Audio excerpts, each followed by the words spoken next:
from PMNC to PMGO, they left a mark at every stop. Now it's their time to make history at the finals. PMNC'den PMGO'ya her turnuvada iz bıraktılar. Şimdi onlar için final zamanı. Black Esports!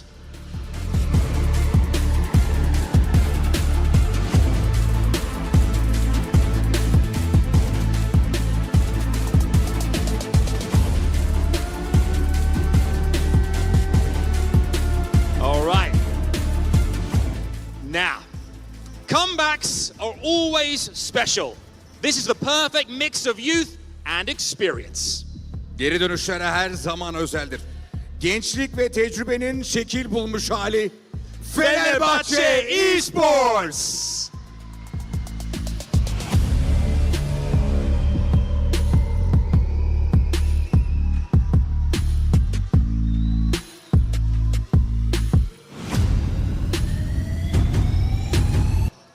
Alrighty.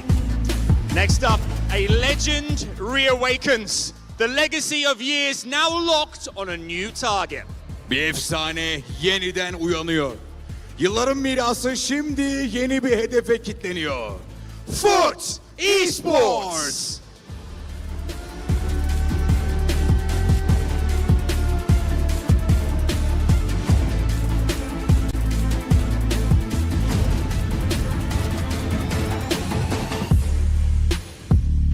Now, before the storm comes silence. Now that silence is breaking. Brace yourselves. Fırtına kopmadan önce sessizlik olur. Şimdi o sessizlik bozuluyor. Thunder Talk!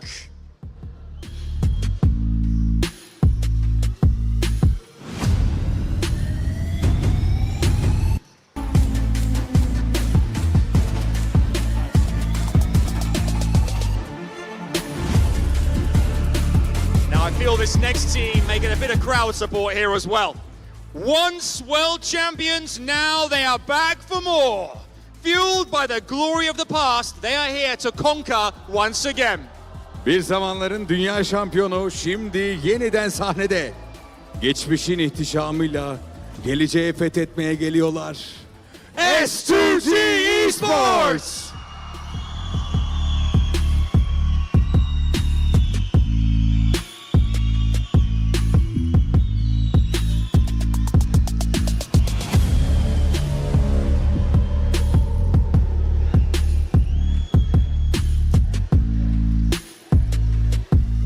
Wow. Crowd loving it here right now. Next up, they came quietly, but they're about to shake the stage and everyone will hear their name. Sessiz geldiler, dikkat çekmediler ama şimdi herkes onları konuşacak. İda Esports!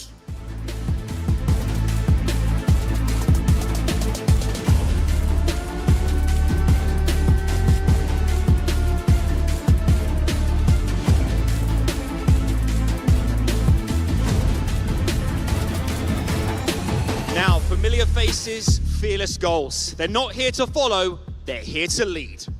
İsimleri tanıdık, hedefleri ezber bozan. Kuralları bilen değil, yazan olmak istiyorlar. Papara Supermassive.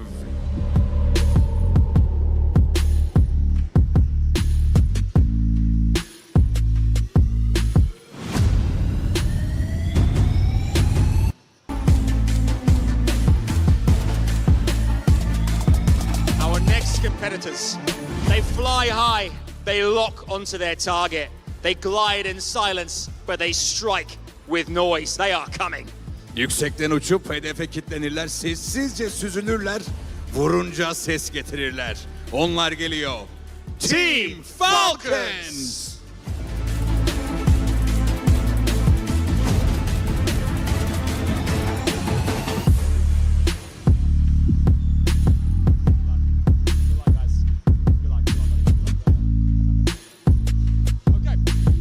Next up, here we go. Hunters better watch out, because this time, the prey is the most determined force on stage. Avcılar dikkatli olun çünkü bu kez av sahnenin en kararlı gücü. Boys Gaming!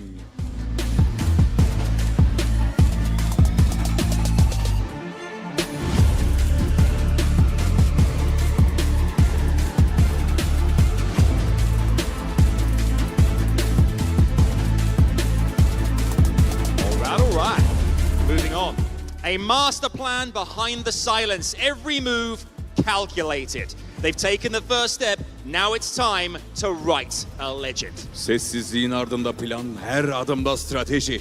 İlk adımı attılar. Şimdi destan yazma zamanı. Bra BRX Mumya!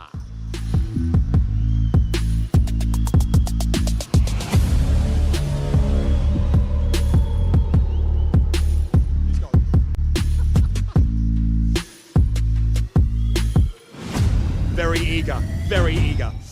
Next, they missed the plane, but they are right on time for the fight. The Warriors of Europe are here. Uçağı kaçırdılar ama finalleri değil.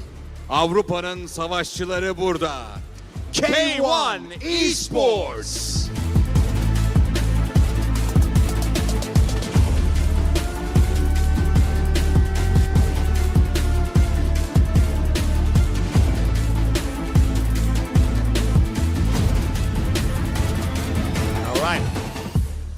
Next, always there, always consistent. Now they're on stage for a PMWC ticket. Their goal, being crowned as champions. Her zaman orada, her zaman istikrarlı. Bu kez PMWC bileti için sahnede. Hedef şampiyonluk.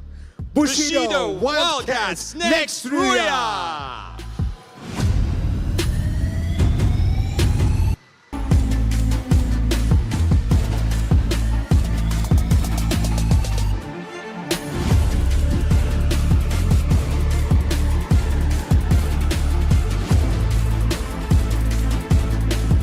Emerged from the dark. Now they rise to rule over them all.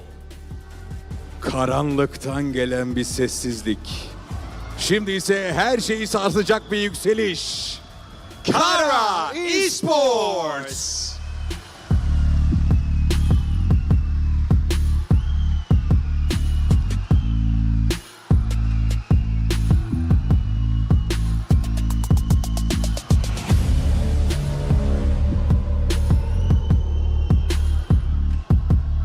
Oh, the fans are going wild, man. This is great. Okay, next. Success is a habit, and they're not done yet. Reigning champions of PMGO returning to continue their winning streak. Başarının adı artık ezberlendi. PMGO şampiyonu zafer serisini sürdürmek için karşınızda Regnum Karya Esports.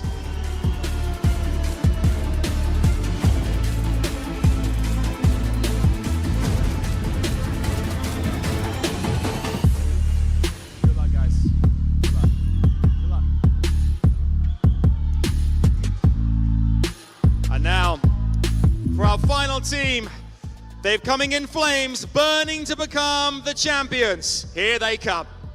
Finallerin yarışacak son takımı. Alev alev geliyorlar, şampiyonluk ateşiyle yanıyorlar. Fireflux Esports!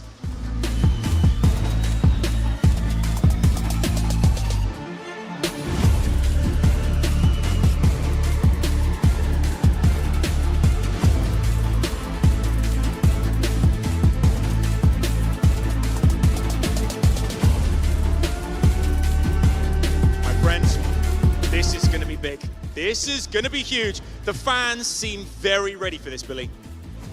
Bence de taraftarlar hazır görünüyor. Are they really ready? I think.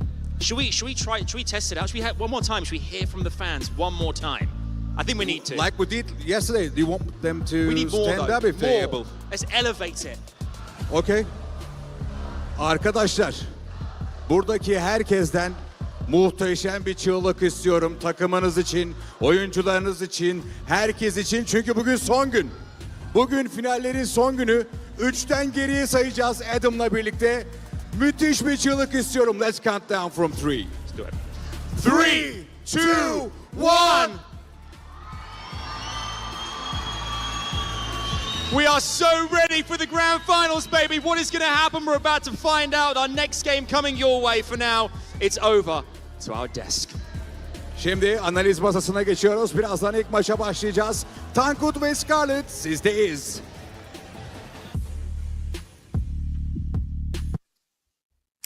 We're not over there. Stop pointing over there. We're here, right here for you guys on the English broadcast for the PMSL Europe. And of course, we're ready to kick things off. It's going to go into Sandhawk. We're going to be going over a couple of house rules before we get into it. We're going to get a little bit of a refresher before we kick things off today. We've covered a little bit about the teams, what they've sort of been doing. A couple of the shout outs there at the start.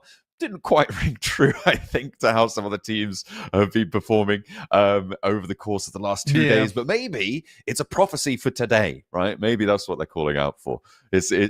Although a bit hopeful, I think, especially when it concerns Bra. Bra been touted as like ruling over them all. It's like, oh, I think the only thing they're ruling over is the Jester's outfit down at the bottom there at the moment. They're struggling. They're definitely struggling. Also, most consistent team in BWRX. Well, I would just go ahead and say they've been quite inconsistent. They've had like a lot of ups and downs so far. I was happy with Regnum Kai, though. You know, they've said they won PMGO, and that they did. That's a very true fact. Who would you say is the most consistent team here, though? I think that's an interesting question. That's an easy one. Okay, you can answer that. Okay, that's S2G, isn't it? Yeah, exactly. I mean, it's got to be. Although they did have a pretty rough run towards the end of yesterday. After that first match, they basically did nothing. If we're talking about consistency, you can't just be like, those three matches right there. That was bad for them, wasn't it? Well, how about 5? Let's take a look at the 3 days in league stage, the 3 days in knockouts, and day 1 as well from finals. Okay. Yeah, all right. Yeah, I think it's quite certain to say that S2G is definitely our most consistent team. I think that's closely followed by probably Regnum Kaya, maybe. I think Regnum Kaya has had like some good stand-up points. Let's take a look at the tournament format for the final time. We've seen it every single day during this tournament. We're at the end of it right now. We're at the grand finals. It is day 6. 6 matches potentially at an offline tournament here held in Istanbul. 16 teams, 1 champion, and just 4 EWC slots to head over towards PNWC. And it's all riding on this, John. Yeah, the Smash rule as well is in effect today. We've been talking about it for a week and a bit, even more, and it is going to be coming through today. Of course, over the first 2 days, Regnum Kaya got 103 points. We add 10 to that score, meaning 113 points is our Smash score target. If any team, not just Regnum Kaya, any team gets 113 points, after the match that they hit 113 points, even if that match is a chicken dinner, they still have to do it again.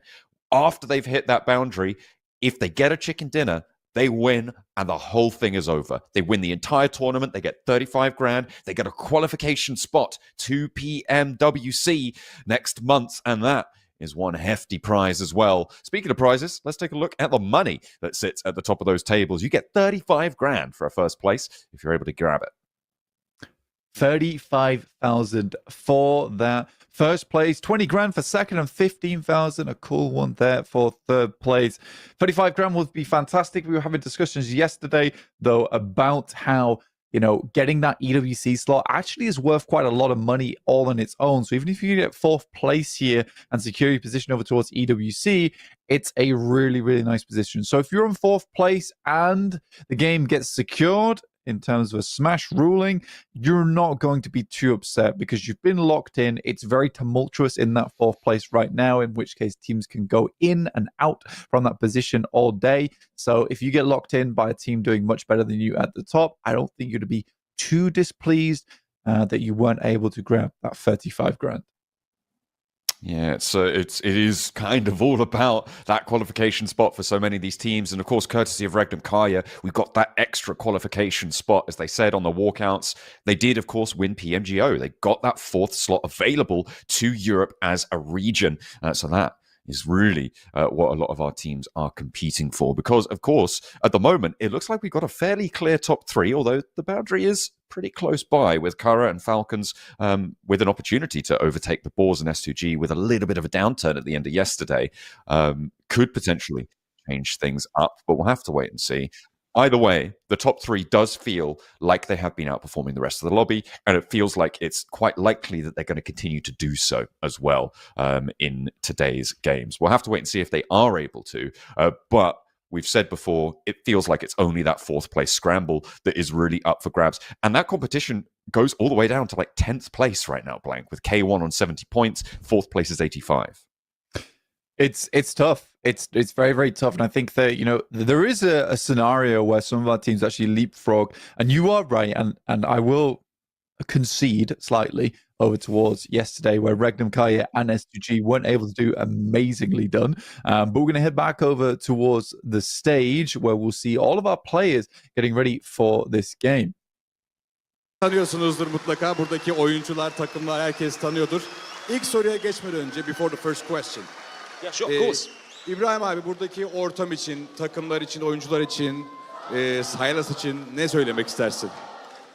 Yani öncelikle bütün takımlara başarılar diliyorum. İyi olan kazansın. Herkes çok güzel, muhteşem bir ortam var. Yani Silas'a da başarılar diliyorum. So he's congratulating every single team in the finals, especially Regnum Karya and Silas, I suppose. Yes. Yeah. Of course, of course.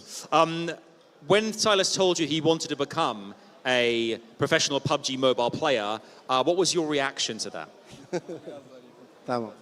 İlk sorumuz şöyle abi sana. Silas sana gelip, baba ben artık PUBG Mobile'da e-sporcu olacağım dediğinde tepkin ne oldu? Ama doğru tepkin. Yani tabii ki boğazına sarılmadım. Ama tabii ki bir babanın illaki tepkisi olacak. Biz de ufak bir tepki gösterdik ama sonra da peşinden gittik. Yani onu takip ediyoruz şu an. The first reaction was like, of course, he says I didn't strangle him. But we were like surprised what we like supported him all the way. Incredible. Looking at his journey so far, how do you think he has changed as a person? How do you think he has changed, Silas, over his time competing? İbrahim abi, Silas bu e-spor yolculuğunda sence nasıl değişti? Nasıl bir insana evrildi? Nasıl etkisi oldu e-sporun ona? Yani Silas ilk başladığı günden beri üzerine koyarak devam etti.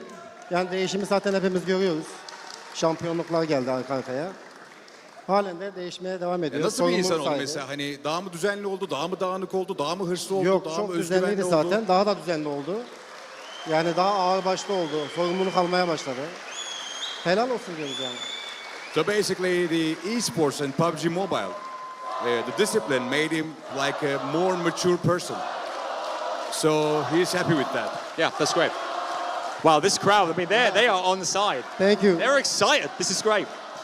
And the players need this. It inspires them. Has Silas said anything to you recently, Ibrahim, that's really stayed with you, something that's really touched your heart on this journey? Son zamanlarda böyle We're hearing Silas, your son, is emotional behind you right now because I guess his dad's out here talking about him and hearing the crowd as well. Yeah. I'm not surprised being at a grand finals like this. So very should we special. continue or ne yapalım? İyi misin?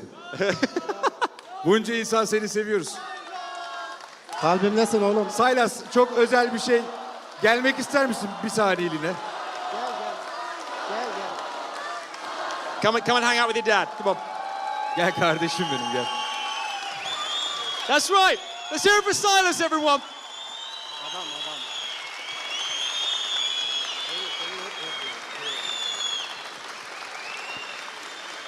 Gururumuz. Thank you, Silas. What a guy. What a moment that was as well. It's really lovely. As his father, is there any words of support that you could say to Silas right now, Ibrahim?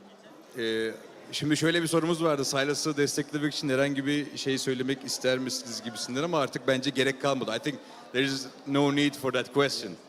Zaten Evet. kalbimizde şu an. Gururumuz. Şimdi şöyle bir şey yapalım. En azından biraz daha böyle duygusallığı azaltmak adına. Silas'ın böyle ilginç bir yanı var mı böyle kimsenin bilmediği? Böyle bir özelliği var mı? Her sabah çiğ yumurta yer gibi. Biraz Yok, da böyle çok yemek eğlenceli. yediği doğru ama her sabah çiğ yumurta yemiyor ama çok hırslı, duygusal aynı zamanda gördünüz. Yani başka bir özelliği kazanmak istiyor zaten. Başka bir özelliği yok yani. Hırsı. Tek özelliği hırsı. The thing is, I asked him about that. What's the one thing that we don't know about Silas? But he basically says the same thing. He likes to win. He's passionate. He's disciplined. Champion. That's it. A champion. He's the guy. A champion. Yes. We must go back to the desk for now, but should we give Ibrahim a huge round of applause? Make some noise, please, for Ibrahim, Silas's İbrahim father, abimiz everyone. için çok güçlü bir alkış alalım sizlerden. Amazing. Çok teşekkür ediyorum. Rica ederim. Ben- These stories. Big up to Ibrahim. Let's go. Yeah, all right. That was a really quite touching moment there. Father-son moment. Obviously, a lot of pride there in the family. That's got to feel pretty nice, especially at these finals, right? At a live event like that. It is funny because Silas is such a killer inside those matches, but he is quite an emotional guy when it comes down to. I think there are several times, and to be honest with you, I like that. He does wear his emotions on his sleeves, and I think that's okay. I think that's actually that is a mature thing to do, rather than bottling it all up a lot of times. And it's sweet. It is a sweet moment there for Silas, with his dad cheering him on. There is a big chance for them today to actually head up towards that champion slot. Once again, coming off the back-to-back between PMGO, heading through over towards the boys getting this PMSL EU Championship. PMGO into this would be a great victory for Regnum Kaya, and just the beginning of their streak. Absolutely. We're going to take a look at some of the champions coming on in. Potentially, any of these teams could be taking it here. These are our current top 4 teams, of course, with their representatives standing around that trophy, willing to get their hands on it. But only one of these players, one of their teams, will be lifting it at the end of today. Who it will be, still uncertain, but we're going to find out very shortly. And you're right about Silas. He has such a passion for the game. I mean, I remember him playing underneath the S2G banner right back at the end of PMGC, I think 2023, if I'm not mistaken, in Istanbul. Coming on in and having a pretty rough time in those final few matches. It slipped away, and he was pretty inconsolable there. And I think he had a real tough time working through it, and he has really come out all the better for it. And right now, they are at the top of the pack. You can see Regnum Kaya under Silas's guidance there with 103 points. Our team that has set that smash boundary, and everyone else close behind them. It's not comfortable. I think for Regnum Kaya, and at least for Silas as well, it is a case that I think the pressure got to him over on S2G. There is a huge fan base around him, and I do think that it affected his gameplay quite a lot, and it was affecting it negatively in the long run. It's a huge organization. There is a massive fan base for S2G over in Turkey, and I think for Silas it wasn't a healthy space for him. So him moving over towards Regnum Kaya and finding success over here with some good friends of his as well, that had been a big thing for him, because it was a fresh start. It was a clean slate for Silas. And I think he reproved in those moments that he could stay at the top. And that's not to really discredit Wild or Loxy. I think Toshbek's a bit of a new addition for them, but I think Wild and Loxy's been there with him since the start, and they've had his back in more ways than one, with Loxy clutching out a lot of moments. Wild, the survivor himself, on side. But we head down towards 10th place, K1, 70 points. That's really the cutoff for us here. On 10th place, getting up towards the top. I know we just showed that title image is where we were saying that there's 4 teams that there is really a lot more. There's a lot more that have the chance to do it today. As we get further into things, realistically, if you're looking at that top 4 there, you're sort of thinking to yourself, that's coming off match 2 and 3. That's not looking over towards match 4, 5, and 6. And it also depends whether we initiate that smash ruling at the end of the day, whether it comes through or not. But there is a lot of opportunity for it. When there's only 6 teams that can't activate the smash ruling coming into match 5 and 6, that's where you have a scary prospect on your mind. You're also hoping for those teams that are doing quite badly to get the chicken dinner and no one else, which, again, is quite unlikely.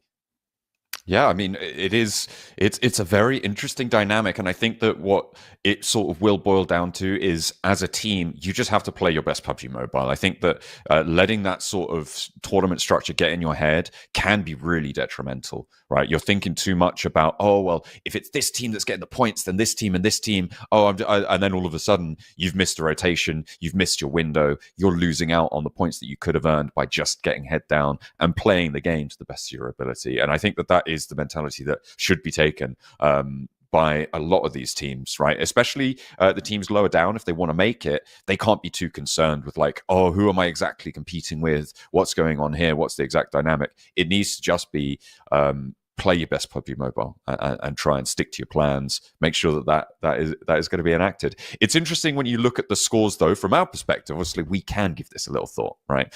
From our perspective, we're looking at the tables and thinking which teams can start to enact the Smash ruling and when, right? So we have Regnum Kaya obviously ahead, but you've also got S2G and Boars that could potentially activate the Smash ruling potential in their first match, right? Could potentially be in this Sandhawk that they have that opportunity to jump up and achieve that boundary and potentially win it all in match number 2. But we are going to be heading into our first match of the day. It's Sandhawk. We are kicking off for the proceedings that are yet to come. All these teams nervous, sure, but ready? I hope so. Absolutely. So S2G crowds out there all looking for S2G to make this one happen as we get underway with our first match of the day over on Sandhawk. A very, very scary place is Sandhawk to start things off. A lot of things can change, can happen in a blink of an eye. And when those 10 points that Regnum Kaya are relying on to get here, to get themselves in a position where they can get that Smash ruling, you're a bit scared. You're a bit scared coming to this one. I think it sort of depends on the circle here, though, for me, John. If the circle heads up towards that north side, it greatly benefits the likes of Regnum Kaya, the likes of S2G that play in Paradise Resort, and multiple times over the entirety of this tournament and league stage, knockouts, as well as the finals, it has been a battle between Regnum Kaya and S2G.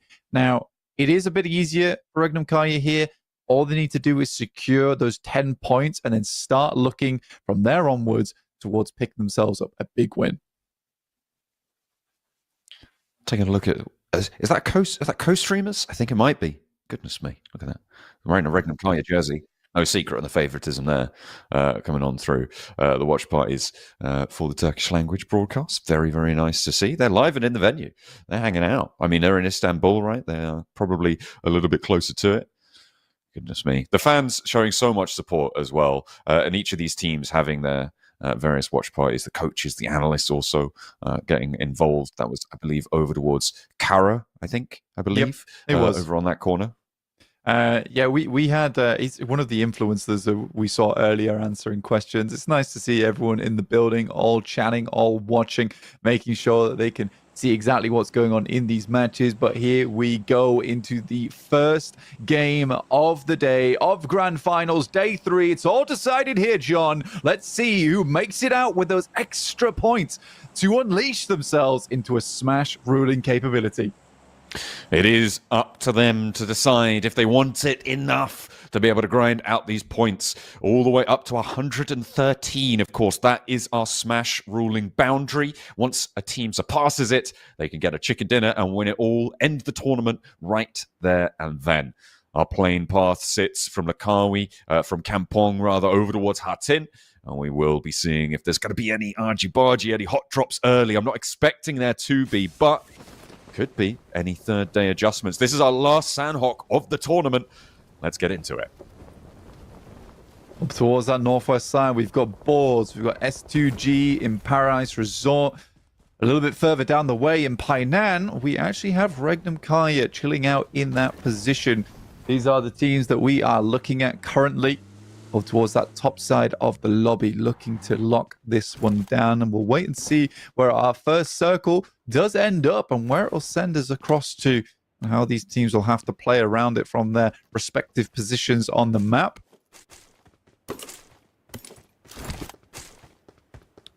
Everybody looking for the circle, and there it pops over to the east mainland there, north of Quarry. BWNRX pretty happy about this. Teams on the eastern side as well, going to have a little bit less to contend with, so Fireflux potentially could have a good time with this circle. As we are sending out to that side. If they can control the ground on the east side of Quarry, they'll be able to cut off a lot of south side rotations should they come on through. No early fights, and you can see at the top of that tower graphic on the right-hand side, that smash point boundary. That boundary will drop down the table as teams surpass it, but it sits above everyone as it stands.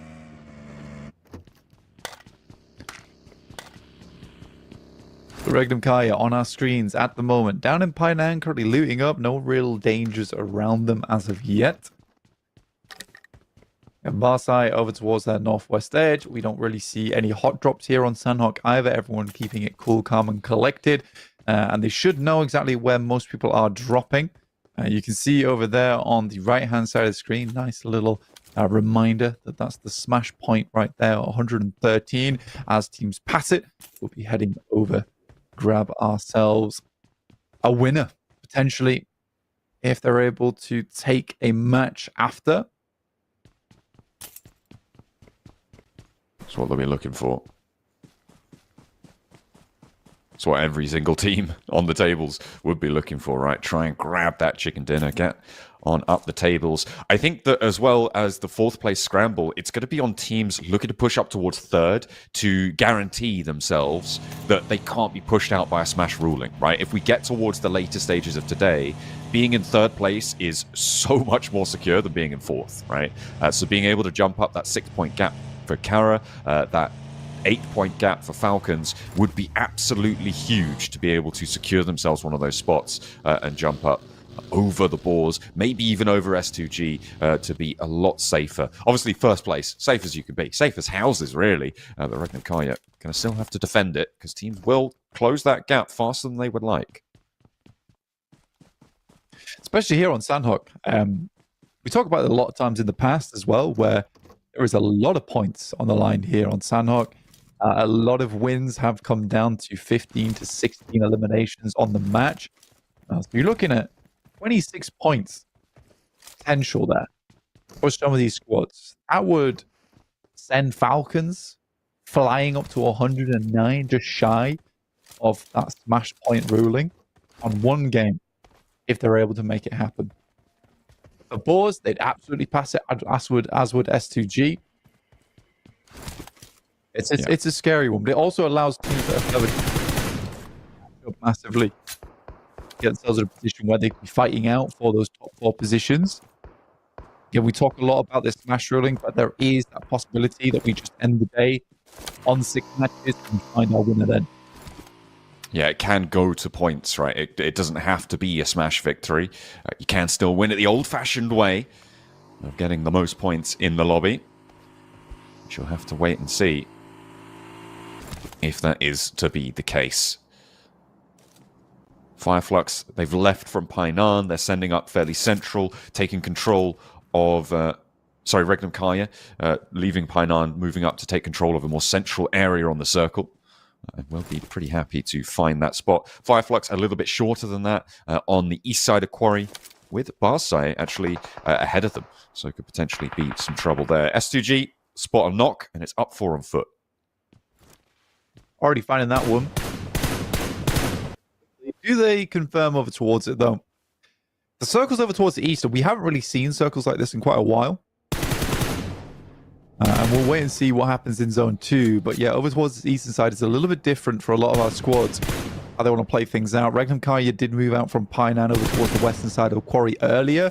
I think they may have moved since then. But again, on Zone 1, realistically, it's just getting as close to the center of the circle without exposing yourself too much. And I think western side of Quarry is a good way to achieve that. For S2G, they fully left Paradise Resort. They didn't presume that it would be heading up that way anytime soon, and if it does, at least they can get themselves straight back into it. But it's more looking over towards the compounds on the roads. Pause. Rolling over the bridge. They might be rolling straight into a trap, though, because Tuluk is already down. Kaus is low, very, very low as well. You can't even see his health bar there, but it doesn't matter, because Striker eats some lead to the face, goes straight down, looks for the first aid, but finally he's spotted with an off angle. One of our top 4 teams blank. They've had 3 players fall, and it's all up to Pusher to survive. Thunder Talk while lying in wait, and that should be 3 easy points to pick up. Well, this is balls all over, isn't it, really? It is sometimes quite careless gameplay from this team. And I think that careless gameplay has given them a lot of opportunity to get a lot of points where they have just made plays that teams would just not assume squads to go for. And I like this from TTQ. They're like, okay, you just want to cross from heart in, do you? And you think no one's going to punish you for it because no one has. We're going to gatekeep. We're absolutely just going to gatekeep here. Now, Boars get completely wrecked on that one. I think you absolutely have to go into day 3 on a finals, at least, to expect something like that. This was a wild crossing from the Boars, and they don't have any time to fix this or repair it. This is the last time you're playing Sandhawk, and you have just scrubbed away so many points that are on the card for you. Now, for them, it's looking more likely they'll only open up Smash Ruling come game 3. Taking a look at the circle, it goes over towards Quarry as Pusher. Now, yeah, you're right, isolated up the top. Just taking a look at what they did. They didn't even scout the other end of the bridge, right? They just left Hut in and just went straight across. And they should have known, they should have seen the parachutes, right, from Thunder Talk dropping in this area. Really not good stuff. The circle goes over towards Quarry. Keeps a lot of the teams around Quarry. Well, I wouldn't say happy necessarily. Regnum Kaya, they're in danger, as Barse. Actually rolling on into the fight pretty well. The roll up for Regnum Kaya doesn't go super well, but they've still got a little bit more to play for. There's a reason they're at the top of the tables. They do manage to get into the corner building. Only with 3 players, though. So they'll be a little bit curtailed. Oh, BWNRX went down in the meantime. Where did that happen? They just got obliterated. And we didn't even get to see it. Which is unfortunate. I think that must have been Foot, right? Yeah, it's crazy. Absolutely crazy. It must have been Foot considering the score lines, but that's a poor push that comes through. For Regnum Kaya, for them, it's bad that they do lose a player early, but this is one of the few maps you can play as 3. But they only need 10 points. They need 10 points, and they do want to open it up early on. They don't need a chicken dinner here. They just need some. That is a wild maneuver coming through from K1. Hit them with the inside-outside, rope-a-dope, but Bra, all 4 players still alive. K1 suffering pretty heavily, a lot of their players burning down low. Only 1 knock, that's a second though. There is finally an answer, but there's damage from the off angles. Looking to pour on through as well as on the inside. You've still got 1 more player to handle. Capri's, he's super, super low, but is going for that first aid before going for that res. So is easy for Bad Boy. They want to be able to take the fight should it pop out of the doors from them. Rolex, close by, up close and personal. Nade in hand, he only got the 1. Let's make it count, but the burn is on. Puts the pin back in. He will find that re-knock there and the shotgun around the corner, but he will fall in response. The reses now coming on through. Can Bra get there in time to stop it? Where is the rest of the team from Bra? What are we doing just watching this fight unfold? A nade goes out. It looks fairly decent. Will hit big on the backside, but again, why did that take so long for Bra to do anything there, leaving their player out in the cold on the front line? But K1 does go down. That hurts them, as it hurts BWNRX. And I think you're right. They did go down to Foot. They tried to crash down towards the eastern side of Quarry, but there are already teams set up here. It was far too occupied, and you see Barsai, one of those teams, Regnum Kaya on that north point. It was just that Foot were able to earn those points. I mean, if those points had gone to Regnum Kaya, this is a very different match very, very quickly, right? If they get 4 extra points on the cards, they're up to 108, 5 points behind that smash point boundary. Oh, my goodness me. It could have been very, very tense here, but they're still on that 104, still a little bit of a way to go. Falcons, they're moving in from Sami. They're pushing on over the cave. Fenerbahce in their way. But Falcons don't want the fight. They're going to turn around, try and go a different way. For the Falcons, they need to get up towards that top fight early. I think that it's not unlikely at all that Regnum Kaya finishes this tournament on a smash ruling. So I think for Regnum Kaya, for Falcons at least, they need to get themselves up into action fast. And this is an unbelievable circle to do it on. They can cut east quite comfortably and quickly and get themselves over towards a position on the map that's playable. But they're letting Fenerbahce get ahead, and they may even just let Ida get ahead as well from Quarry, and they have done nothing. They are sat still outside of the circle. But yeah, I mean, for Falcons, they need to get towards the top 4 so that if the game ends on match 2 or match 3, they can stay within that chance to get an EWC slot. So they can't let Kara get ahead too far early on in this tournament. The difficulty, though, is that Kara is slap bang in the middle of this next circle, Blank. They have a really good compound position in the middle. With all those teams on the north side, that buffer zone is pretty big. It's the south side that is potentially a little bit dangerous for them over towards Kampong. The hills to their south edge as well. If the Falcons rotate through there, if Fenerbahce opts to push in, it could be a bit dangerous, but I don't expect that Kara are going to go down without a fight at the moment. And it's looking pretty good. So for the Falcons, the team that's just ahead of them is having a bad time. Maybe you set your sights on the boars instead. That would be a decent scenario to go for. He's put himself in over towards Lakawi as pusher. He has to move further down. There isn't anyone playing around that area right now, so he can comfortably just move along the coastal side. Depends if anyone heads out too far that way and finds him. Kampong is currently open, though. There is potential for teams to send over there and stay safe, at least for a little while. And here's Kara on our screens. Not always the nicest of compounds. There is a lot of capability to get nades in here. Open up an engagement. It's just the open ground around it that keeps you safe. We're looking at the area to the south now starting to fill up. Ida obviously now entrenched. Falcons were looking to sweep down on the south side, rotate. Fenerbahce very slow to leave from cave, actually allowing Ida into their north side. And it looks like, yeah, Kampong now will be the resting place. Well, rather the hidey hole for Pusher, the last player from Boars. I think Thunder Talk are going for a wide wrap out on the east side as well. Could be seeing them on the south edge of this too. With Quarry on the western edge, teams do need to decide to approach this directly from the north or directly from the south, which is why we're seeing a few teams swinging so far on that south side. It's a nice cut-in from Falcons as they head directly out into the blue towards dockside, and then they'll rotate back up again where we saw them now. So I do like that coming through from the Falcons, gets them into a good position that's playable going forward. Fenerbahce obviously with a much stronger compound, but you're right, Kara slap bang center here on those compounds, very hard to deal with, and likely a high placing game. But with a circle that sends far down towards the south, now we're looking at Regnum Kaya, who's going to really struggle to push through Barsai. Could be difficult. The question is, do Barsai want to spend the time out there? With Foot getting ahead of them, they're already moving right from that northern side. It is going to be a difficult decision for Barsai to just take that fight. I'm not entirely sure if that's the right decision for them, even if they can stop Regnum Kaya. It's going to be tricky. There go Foot, trying to make their way on through the middle. A miraculous rotate. We'll see if they get torn up for it. S2G potentially losing another player, though. They were also stuck on this northern side. And Papra Supermassive, who sit to the southwest of Lakawi right now in these hills, have a lot of control over this rotate. Yeah, S2G crumbling quite a bit here. And you will get some targeted plays here to give more time to our other teams to remain in this one. Here's Regnum Kaya now making a quick rotate out, and Barsai are nowhere to be seen to try and stop this from happening. And Regnum Kaya may have just got ahead of the pack here.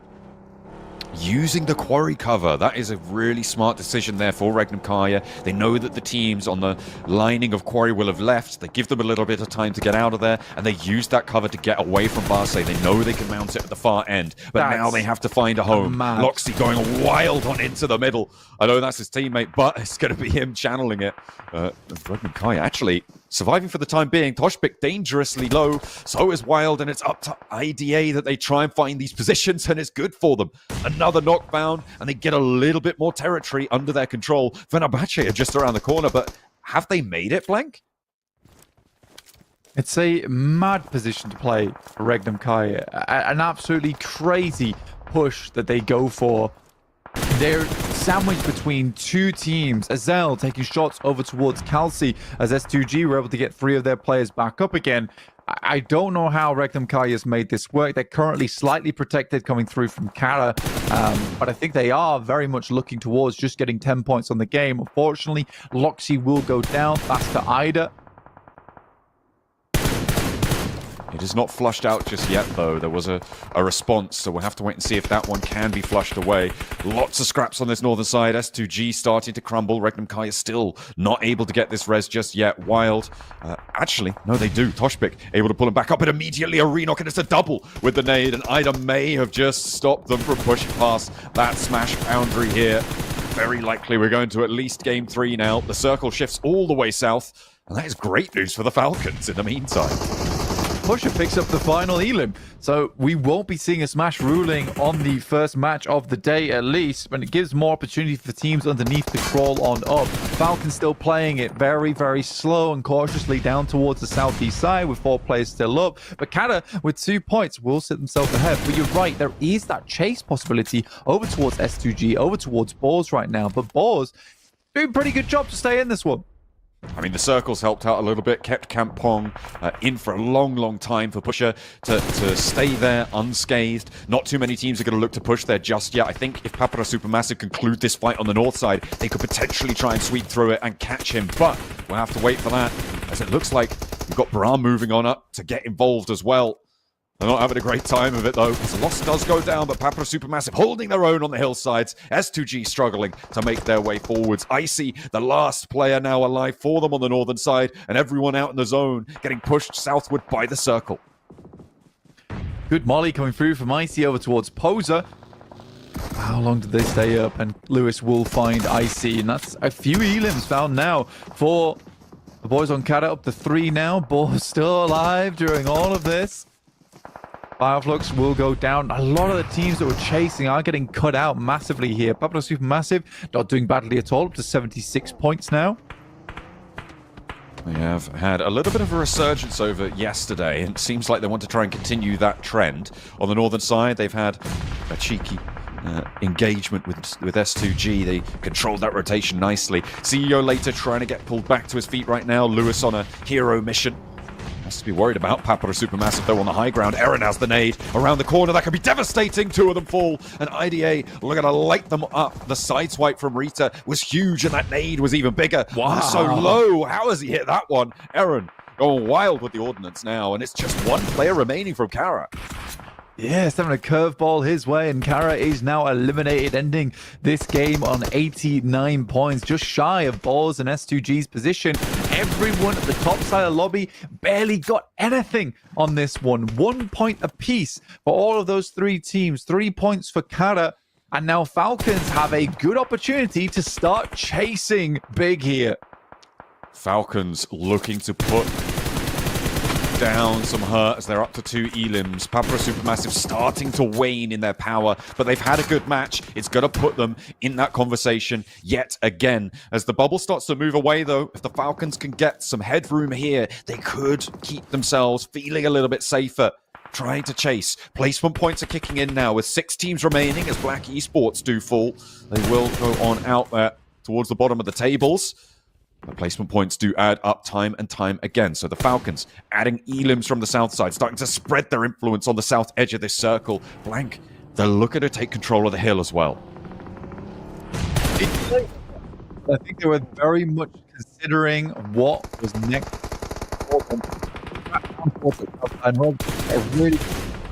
Oh! Southeast, that's a massive nade. It's been big nade after big nade for IDA. Falcons ladders up over towards 4th place there. Ida chasing massively. With 79 points now on this match, they could potentially jump on up into that high 80s sort of bracket More with this elims game. for Falcons. And more elims coming through from Falcons. They confirm it. They're looking to keep this one under control. They could jump up and potentially even challenge towards that 1st place, Blank, with a big match here.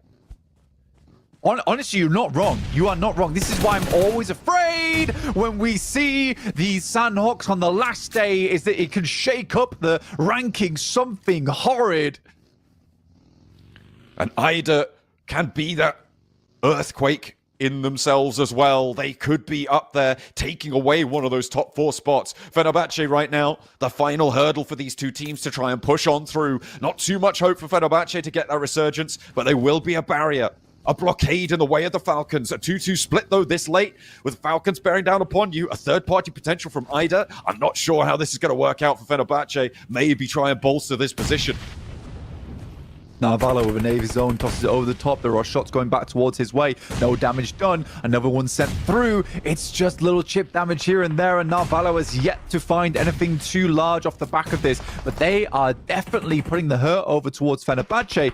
However, on the other side of things, Ida seems to be more preoccupied with the Falcons, which is not good for them. 9 elims so far. A big run out from the up-and-comers. And there's the spray down. Narvalo trying to clip them. The circle goes up to the north, over towards Ida to potentially put them in the money. Redox down next as Fenerbahce's two-man forward hold is working out. Ralph trying to roll over, but Ida have the angles. They're suppressed behind the rock, and Narvalo goes down. Ralph falls, and the Falcons out in third. It's up to Ida now to try and chase them down. Third place and 6 elims is good, and that may see them okay. We'll see if they're able to chase the Boars in the next match, but Ida wanting to jump up there as well with Fenerbahce on 4. It's a 3 versus 4 for Ida to keep control. This has been a crazy run coming through from Ida so far. A nade towards the front line. Solke finds the first, the experience taking on the rookies here. Solke with another nade over the top. Solke's down. This is insane. The ordnance has been unbelievable coming through from Ida this game. Rita still not flushed out. That forward position from Solke getting knocked was huge for Ida. The circle will start to close now. Darkin and Eren looking to take the 2 versus 3. Res potential there as well coming on through for Ida, but they're giving the time for Fenerbahce to do the same. Bring themselves back up to 4. Eren, no nades, no utility here, only the 1 first aid. The stims healing them up over time, and Fenerbahce are biding their time. I don't think there's any nades left on either side. They would have been sent forwards. Savian with the spray down. Eren's close by enough to go for the retribution shots, but will not take them just yet. Biding his time, and it goes over to Solke. A second, and it's Eren for more. With the shotgun, he's brought it into a 2 versus 2. He's done his job. It's up to his teammates now. Darkin and Rita rolling on forwards. Razy wants the heal. The helmet blasted away for Simple Novak. He turns the corner, and they're into the grinder. Razy goes for more, and Rita now surging around the side of the rock, has control, and it's Ida all the way. Fenerbahce fall. They want one of these top 4 spots. Ida find the chicken dinner. It's a disgustingly potent game, and Eren opens it up for Ida in the final moments. A desperate gambit through the grass, and the snake bites, and the venom is applied. Fenerbahce go down. From way back when, watching Fenerbahce in these final moments where they're able to spray down teams like Papara Supermassive, it will be Ida to show them something different, sending that flex angle out. And he did so much damage. It wasn't just the 2 knocks. He got the 2 players in the back down to half HP, which opened things up for a victory. An incredible game. But that sees Ida so far up the rankings. They are going to be in with a chance here, Blank. We were talking about them during those knockout stages. They placed 3rd place back in the league stage. They didn't do quite so well over in the knockout stages, coming in 11th, but they have found their feet here in the first match. They have been able to keep up the pace. They put themselves in that position. They've built their foundation over the first 2 days, and now they can do it potentially all here and now. The Falcons as well, 3rd place, 6 elims. That is going to net them, I think, 11 points on the match, which is going to push them, I think, over the top of maybe even S2G and in towards 2nd place. Honestly, it's an unbelievable game. It's an unbelievable game from Ida in those final moments. This is what we were talking at the start of the day there. And even we saw the team graphics come through, the 4 teams that could be potentially getting in. And I was saying that it really isn't just those 4 squads. It really is not. There are so many teams that are so hungry to bite down on that trophy. They're looking for it, and no one's out quite yet. I'm very, very excited to see where the overalls lie after that game. So interested to see who's been knocked out and who hasn't. And for the Boars in particular, it all comes from that careless capability from that team coming back to finally kick them in the arse, basically. I was very, very worried for them. I felt like, they couldn't hold up, though, right? They couldn't hold back. They couldn't pull those punches. They had to continue with that aggressive gameplay. It's what got them towards that top side. But carelessness cannot be forgiven.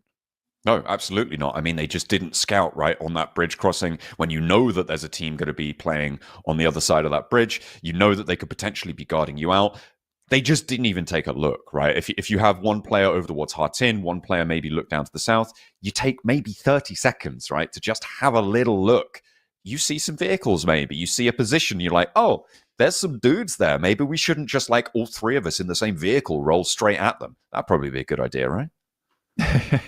Yeah, again, it's just so many times here where we're seeing the balls just make some strange and odd plays that shouldn't really work out, but they do, because the teams in this lobby are just unprepared for them or don't expect them to happen. I think it has been that unexpected factor coming through a lot of times for these other teams, that they just don't worry about a squad potentially also racing over towards a position from outside the map, because people don't do that. It's not the done type of gameplay. Let's take a look at the final blow here, because it was a very, very intense final moment.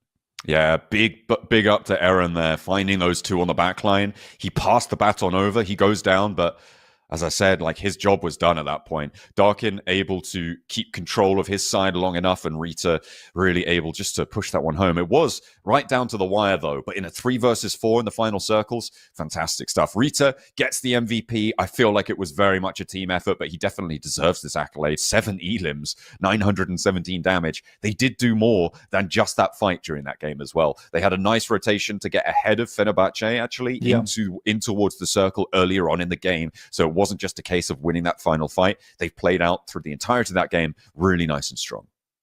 I'll feel very smug after this ends if they did finish the game on 16 eliminations, as I was talking about earlier, that there is a huge potential for a 26-point game on Sandhawk. And again, this is what I'm talking about. It does just send you flying up the rankings. For the boys on Rita, on Ida overall, like they were a little bit further behind, but after yesterday's games, they had shunted themselves further and further up the tables into striking distance. It wasn't the distance that I expected for them to cover in this one map here, but yeah, they're right up there with the best of them now, and I'm so happy to see it. Again, I've talked about the amount of times I have a lot of respect for this team. I think it's a very good squad, not filled with, I would say, rookie. They are sort of rookies from on a team namesake level, but I do think that they've had a lot of experience on different teams, just flitting here and there, but they've all got a lot of potential in them, and finally that potential is being realized here at the PMSL EU.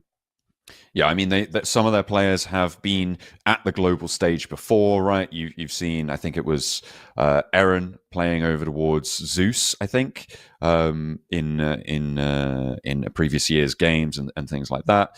They do have some name clout to them, but you're right. I don't think they've ever been really considered as a global level team. So to put these pieces together to make sure that puzzle went so well, I think it was fantastic, phenomenal. 8 knockouts for Eren, by the way. Just to draw your attention to that, 977 damage. Sure, Rita got MVP, but I feel like Eren definitely deserves some credit, especially in those final moments, right? He bided his time. He struck at the perfect moment as well. Without him, they don't get this chicken dinner. They don't get those extra 4 points. But as it stands, they get 14 eliminations and a chicken dinner. That's 24 points, right, to push them up the tables. They're going to have a pretty good time with that. That puts them on 94 at the end of this game. Yeah, it is an unbelievable amount of points they're able to get. 24, not quite the 26, but we're in the realm of it. That will really, really send them far up the leaderboards. And we'll wait to see what the overall rankings show us, because I think it did. It's very much a James Bond scenario. The leaderboards were shaken, not stirred during this match, because it was just a fantastic run for a lot of our squads. I think the Falcons could have done a lot better, but again, it is just that classic scenario for the Falcons where it's just those last minute jitters from them in those circles where they get a little bit overwhelmed by everything that's occurring. We are going to start to increase our field of teams that could potentially jump up over that Smash boundary as well, Blank, with Ida ending up on 94, with Team Falcons somewhere around that as well, actually. We're going to have, I think, now up to potentially 5 teams that could cross that boundary in the next match, and we'll have to wait and see if anyone is able to do it. Multiple of them could do it in the same match, remember. Regnum Kaya do not need that many. I think they're able to get 1 point during that match, meaning that they are now 9 points shy. And a 9-point game, that's actually not too tall of an order for a team like Regnum Kaya, right? You can find that even if you're not getting towards those final circles. Absolutely. Now, the weird thing from these games, though, from what we've seen so far, is that it really has created a weird scenario where I don't expect to be a match 3 smash, but match 4 and 5 look terrifying. With the amount of teams that were further down the tables that got 12, 11, 9, 9, 8, and 6. Like, it's a crazy amount of points for a lot of our teams further down the tables to jump up. You suddenly have this weird scenario going into match 2 where there is a lot of squads that can get over that smash point ruling and actually get themselves in a position where on another win, that could be the one. Definitely could be. It definitely could be. I mean, I'm just looking at these points totals right now, and it is a lot of the teams towards the bottom of the tables that were earning there. Boars, BWNRX, Regnum Kaya, Fireflux as well. We haven't really talked about them towards the end of yesterday, but they continue their descent down the tables. And look at that. Ida in second place on a tiebreaker with the Falcons now, 94 points apiece, and the Boars in 5th. Kara languishing on 89 points on what should have been a really powerful circle for them as well. That's got to sting. It really does. It absolutely does. I think Kara could have done a lot more in that match, but 89, 92, 93, 94, 94, 104. Like, this is a wild ranking where there are 6 teams now coming into match 2 that have that potential to jump up. For BWNRX, though, we come back to what we were talking about yesterday, is that they're a team that you can look at with bright-eyed, and then the next game you can look on in disappointment and horror of what's happening for this squad. It's really quite stressful. Sure, you know that Ida is not in 9th place there. No, they are in 2nd place, which is much better than 9th place, as far as I'm aware. Anyway, I will have to double check that, check my sources. But yeah, it has been a big turn up, and that's what we were talking about, right? All the way down to 10th place. I mean, 9th place was a tiebreaker between Ida and K1 on 70 points at the start of this. After one match, they're in 2nd place, which is absolutely insane coming into this one. And we did, of course, expand the number of teams that could potentially get a big game in this next match on Erangel as well, which, of course, removes a little bit of the Sandhawk chaos, could potentially be pretty big for now up to 5 teams to cross that smash boundary. I'm excited for it. I feel like we're going to see a team cross in the next match. I've got that sort of vibe. I'm getting the feelings, the gut feelings coming on through. Feeling pretty good for that. So maybe we'll see a big one. I mean, for Regnum Kai, there was a pretty clear-cut goal for them there. But I do think that, the easier the goal sometimes, the harder it is to achieve it here in PUBG Mobile. When you only need 10 points, that's a daunting task. It's like, suddenly you're thinking about whether we should reduce our point scoring, whether we should reduce the amount of eliminations again. We just don't know. Anyway, we're going to head back over to the stage, Billy G as well as Adam Savage. Bizdeyiz, tamam. Selamlar, tekrar hepiniz hoş geldiniz. Evlerinde izleyenler ve salonda izleyenler. Bugün çok önemli 2 misafirimiz var. Çok özel 2 misafirimiz var. PUBG Mobile yayınları yapan Umut ve e-sporcusu Muhammed bizlerle. Öncelikle çok güçlü alkışlar alalım 2 yayıncı ve sporcu PUBG Mobile aşığı için. Yes, indeed. We are delighted. We're joined by Umut and Mohammed here to talk all about accessibility within PUBG Mobile. Umut, how did you first get into PUBG Mobile? What really drew you into the game? Şimdi ilk sorumuz Umut Bey size. PUBG Mobile'a ilk ne zaman başladınız, nasıl başladınız ve neden PUBG Mobile oynamaya başladınız? Ya ben PUBG Mobile'a 5 yıl önce ilk burada hatta aynı sahneyi paylaştığım arkadaşlarımdan, videolarından görerek başladım. Bir heyecanlandım o oyunu görünce, böyle bir dedim ki ben de oynamalıyım.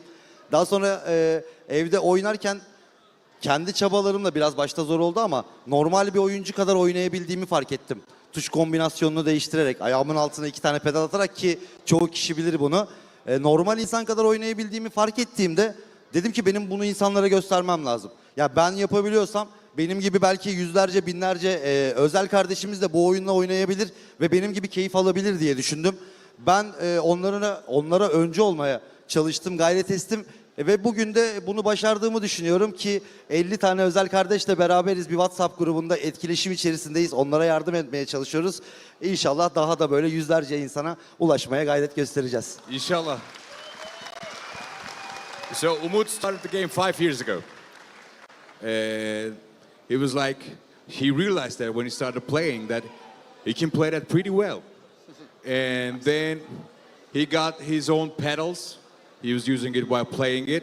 And now he has like a WhatsApp group with like 50 people, 50 disabled people, and they're playing it together. Every game they're playing it together. And he says that if I can make it happen, if I can play PUBG Mobile, that everybody can play it. Absolutely. Thank you. That's amazing. 50 people. Can I join? No. Maybe. You've also got, what's the Mohammed, if I ask you as well here, thank you very much. What's the biggest impact, Mohammed, that gaming has had on your life personally? What's the biggest impact? Muhammed tekrar hoş geldin. Şimdi sana sorumuz şu.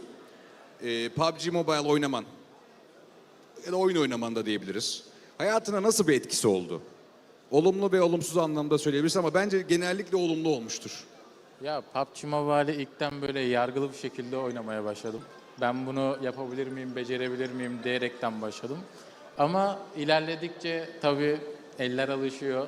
Kafada kuruyorsun zaten o şeyleri. İlk başladığımda tabii taktikleri çözemedim. İlkten kaç kere sildiğim, geri yüklediğim oldu. 5 yıla yakın oyundayım ve şu an bu düzeye gelmek gurur verici benim için.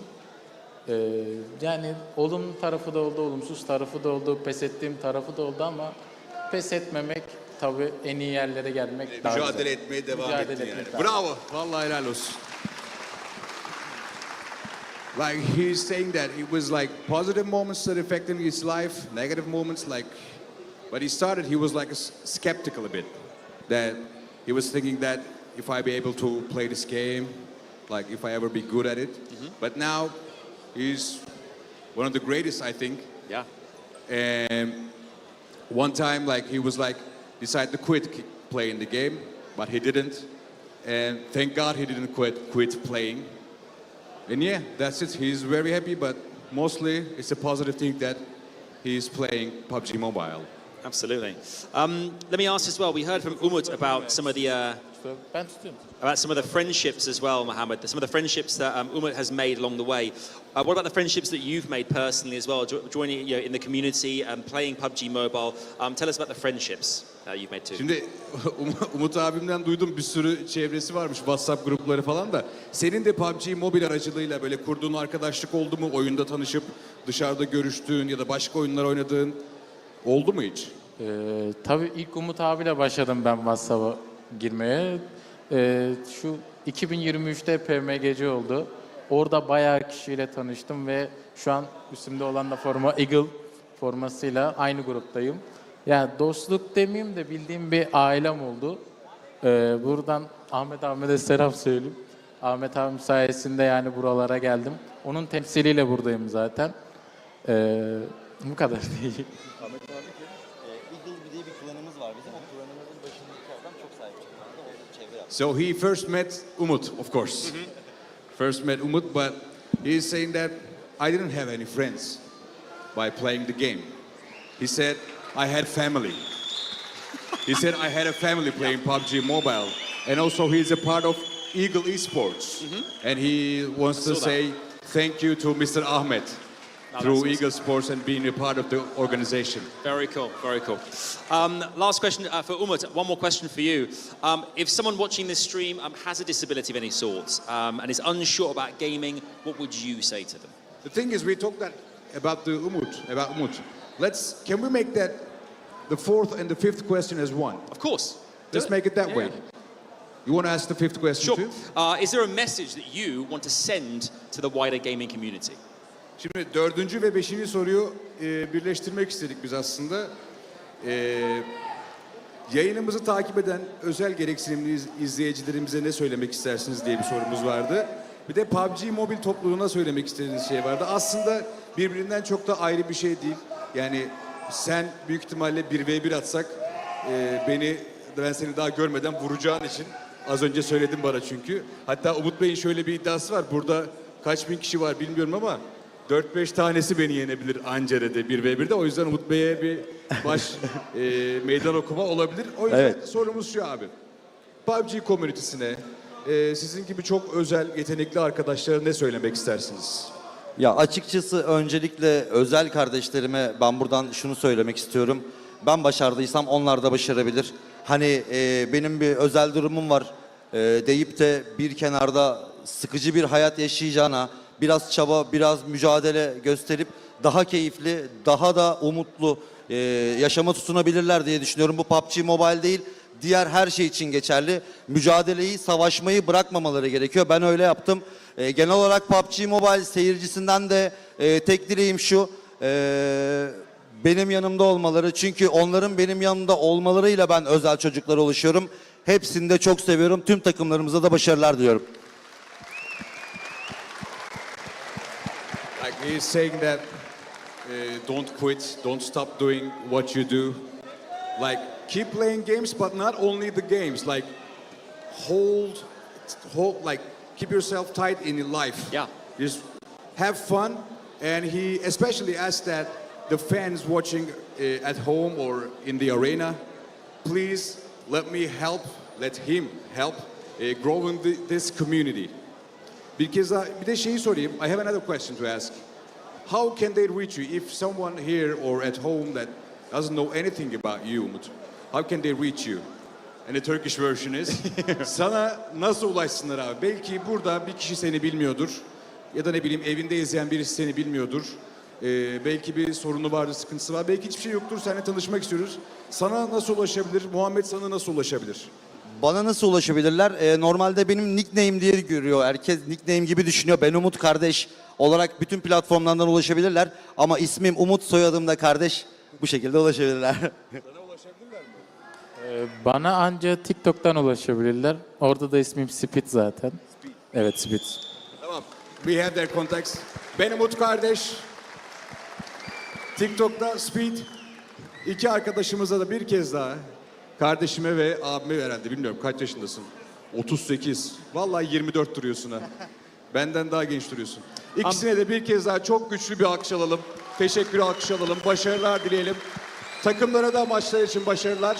Şimdi analize geçebiliriz. Before we make a move as well, for you both, Kelme have kindly provided a special gift for you both as well to take away with you. Mohammed, I'll leave that with you there. So that's there for you. And there's one also there for you as well, Umut. It's been fabulous talking to you both. Enjoy the rest of the competition. Thank you for chatting to us. Thank you so much. And thank you both very much. And back to our wonderful analysts. Analize geçmeden unutmuştum ben. Kelme'ye teşekkür edelim hediyeleri için. There we go. You know what? You know what really sucks is that he's a Besiktas fan, right? He's wearing that Besiktas jersey. He's just having a really bad time. Yeah, Getzo's just not here. They didn't make it. They didn't play well enough over the course of it. I'm sure he's got plenty of teams to support, though. There's plenty of other teams and other very, very strong teams, especially when you look at the Turkish region coming into this final.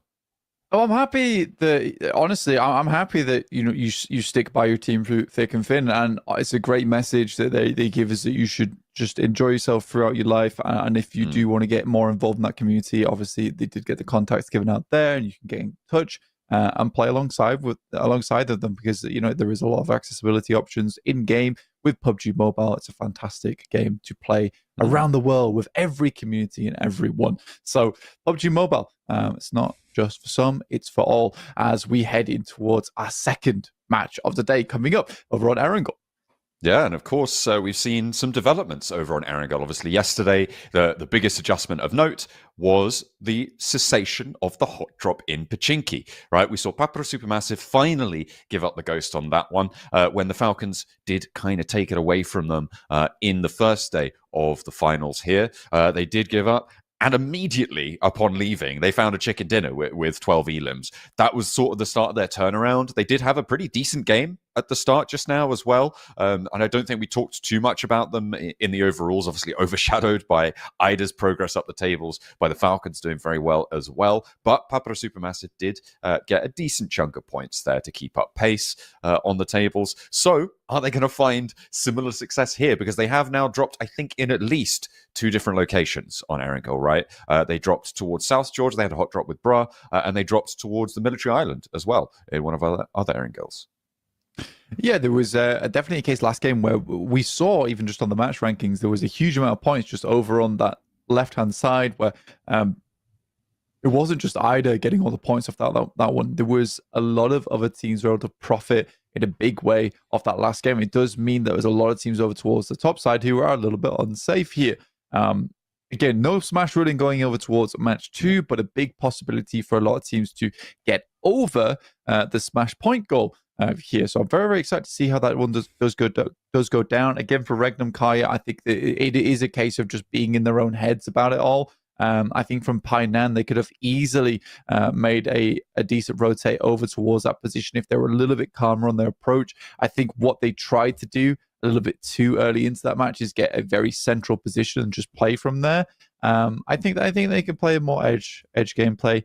Again, it's just getting those 9 points, or again just staying ahead. There's a lot on their minds here, but I do think just in terms of the smash ruling, I think they're still far ahead enough, and with the amount of teams going down over towards the top side of the lobby, I think getting a comfortable 9 points here, just getting yourself in towards smash ruling, and then worrying about getting more points later, so that if it does go to game 6, you are still in first place. That's when you need to worry about that. Yeah, I think that yeah, you do want to be trying to chase down that smash ruling, but I think that what I said earlier still does hold true, right? You can get in your own head about things like this, and when you're in first place, the threat of a smash ruling really isn't as bad, right, as if you're in fourth place. As we head on over towards the overalls to take a look at where everyone stands, right? So even for Regnum Kaya, right, if they're not able to get to 113 points in this match, someone else does. It's not going to be the end of the world. They'll be in second place, right? And then if there's a smash victory, it's not like they drop too far down. So I think that the threat of a smash ruling at the moment isn't super big. It's when it starts to get to more than 4 teams with being in that smash rule zone that things start to get a little bit dicey. Yeah, that's when it's scary. But I mean, just get yourself over that line for now and then worry about getting more later. Here is our second page we talked about earlier with BWNRX there with 77 points. They dropped down a lot. It was a disastrous game there for them on Sandhawk and really hurt them getting over towards the top side of the tables with so many other teams towards that first page, profiting a lot to keep themselves ahead. So yeah, very, very difficult stuff coming through there. TTQ off that game, by the way, got up to 59. It is a little bit far out though. For that squad. Yeah, it was a decent game. They had some obviously the solid fight over towards Boars, although to be fair, they were kind of handed that one on a silver platter, apple in the mouth of the boar, and they were able to chow on down. And again, we just head over to the crowds, and it's S2G all the way, but we haven't really seen too much from them at the end of like the last 5 matches of yesterday. The first match today, they haven't really been able to keep up the pace, and hopefully the fans can spur them on to great heights. Absolutely. I think that for the fans to keep on going here, you really do want to see S2G not performing like that at the top side of the tables, John. It is a tough one. Definitely a tough one. Yeah, I think we're going to take a little pause here whilst we wait for the lobby to get ready. We'll be coming back with the first Sandhawk. The first Erangel. My mistake, sorry. First Erangel.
And we are back for match number 2 here in the final day. It's going to be a contest to see who can pass that smash boundary and who can jump up into the top 4. Our playing path here on Erangel looks fairly southern leaning, Blank, so we're going to start from the southeast side, from around Novo up towards the west coast. Going to make it a little bit hard to get up to areas like Saverni, but we'll see where our teams drop. And most of all, I'm interested in when Papara Supermassive are going to be dropping this time around. Are they going to go to South George? Are they going to go to Sosnovka? Both seem accessible, so they could both potentially be where they target. Or could be somewhere completely new.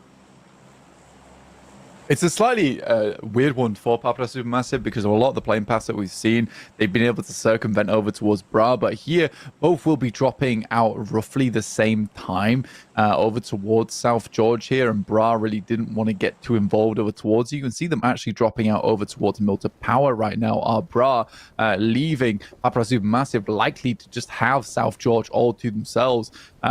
So yeah, for Bra, going to do something slightly different here for themselves. Over towards Chinky for the Falcons. And you can see there, Papara Supermassive dropping out a little bit later. So a clean start for them on this game as they look to head further up the leaderboard. And a very northern shift on the circle here, John, on a very south plane. A horrid start for a lot of teams, and they will have to get a move on. Specifically for S2G, once again, will struggle off the back of this, but Regnum Kai, on the other hand, having a great time over in Rozhok. Well, let's scrap over towards Milta Power. I think we've seen our first casualty there between Black Esports and Bra. I believe it was Black Esports who have taken a knock and a flush, so they will be going down to play as just 3 players. Just a hot drop there, both seemingly competing for a vehicle or maybe a building trying to grab something, but Zeptimus was that casualty. Aussie looking for a little bit of retribution, potentially, might be able to spot Swash, but I think, able to get out of there nice and quickly, should be fairly safe.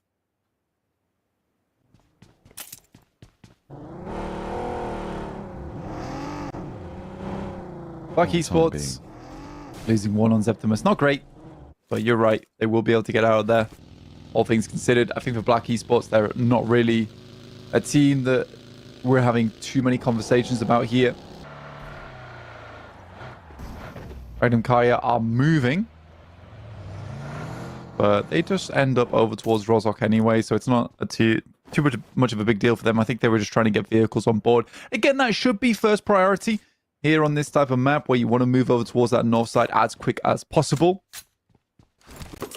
The Fireflux currently in apartments, and Papara Supermassive Kamikaze gets himself over towards South George. There is a reason behind that as well. Now, Papara Supermassive do invest in the glider to get over towards South George very quickly. Usually you wouldn't want to risk something like that. But I think for Papara Supermassive, they're thinking to themselves, we just need to get over towards South George as quickly as possible. We might not have seen shoots, but Bra could still be here. What they don't know is Bra's currently headed all the way over towards the eastern side of the map. Unless they were paying attention to the Elim feed, in which case they should have seen over towards Black Esports. But yeah, Papara Supermassive just trying to get control of crates as quickly as possible.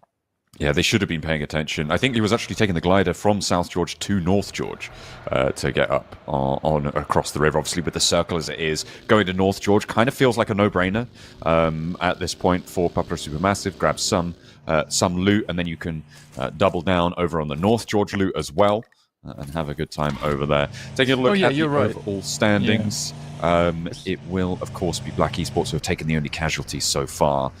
And we'll see how it goes from there. Papara Supermassive up on 79 points, with the bubble being on 93. That is a closable gap. S2G right on that boundary. Yeah, just 14 points away. And again, it's a bit weird for us seeing that S2G is in 4th place. It's the longest time in a while we've really seen S2G in any kind of danger throughout this tournament. I think they've looked good throughout the entirety of the thing.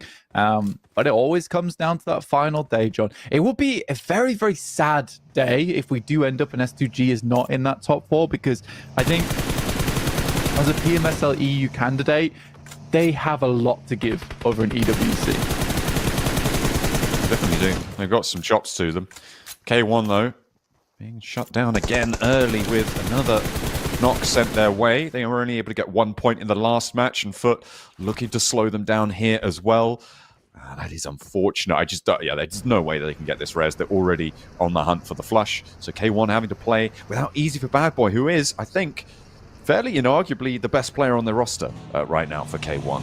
He has certainly been the heaviest in terms of fragging potential. So best comes with an asterisk of, sure, just purely on the stats. But certainly a massive asset to the team now wiped out for them.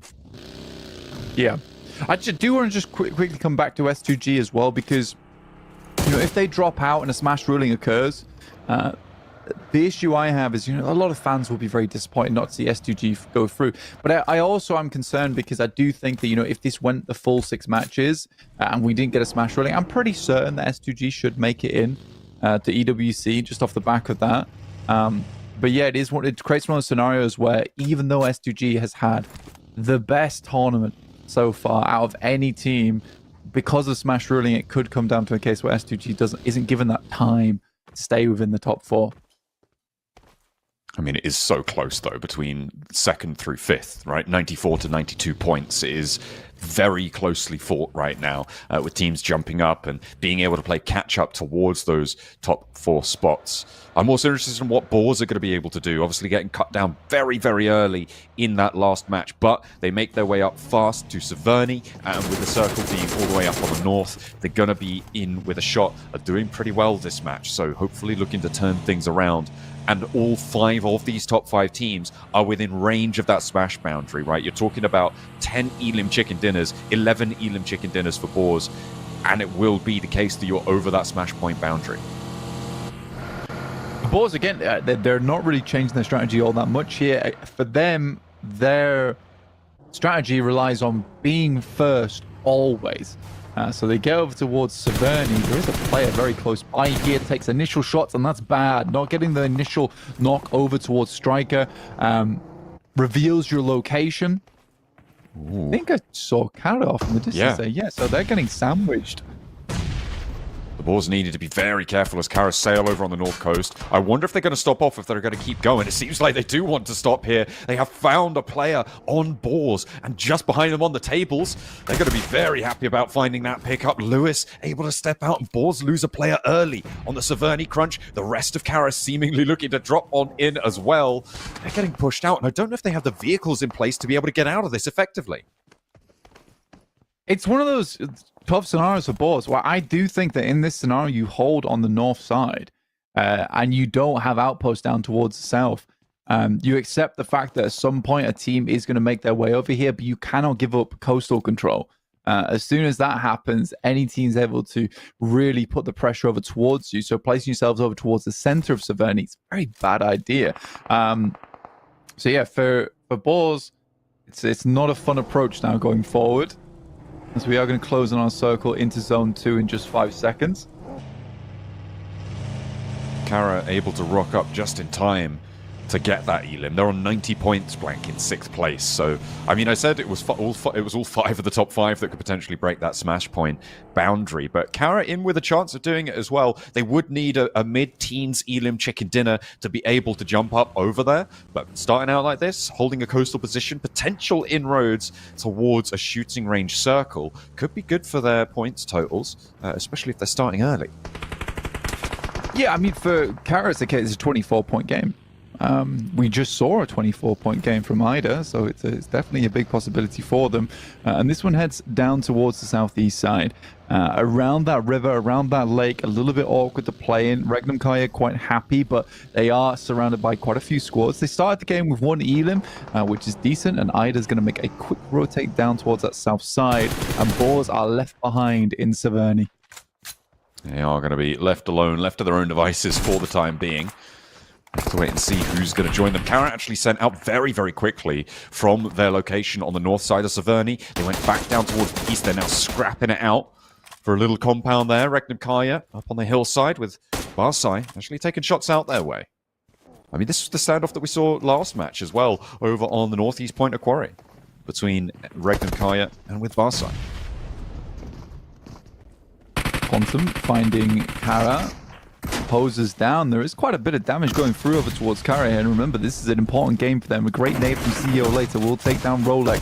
Step out to the side. This is messy from both players. And he's on for more. Lewis looks for a second around the corner, has a teammate hop out wide, and he stays alive in the courtyard. Just one player now for Bra to stay alive. They've lost Poser, but they're picking up points left and right here, Blank. 2 elims already for Bra after they were able to pick one up on the hot drop, but now it's just Swash on the inside, looking for that first aid. Marceau, I think he knows which shack he's in. Doesn't have any nades, though, to try and finish him off. Yeah, very, very messy. From both squads there, actually. I think it is just Bra is not as proficient as a lot of other players inside these squads, inside this lobby. Kaya. Kaya do find one over towards IDA. Now look to send a nade in over the top here, John. They've already got 1 elim on the match as well, Blank. They're now, what is that, 8 points shy of that smash point barrier. They got a knock onto Ida, but that does get rezzed up. Another nade sent in by Loxy. Doesn't really catch anything there. So they'll have to hold on this compound, but it is a strong position for Regnum Kaya. A tight 2-2 split right now for them. And they have that high ground position. They're counterpointing it with that building as well. Loxy still playing in that valley, but this is a really strong position for them.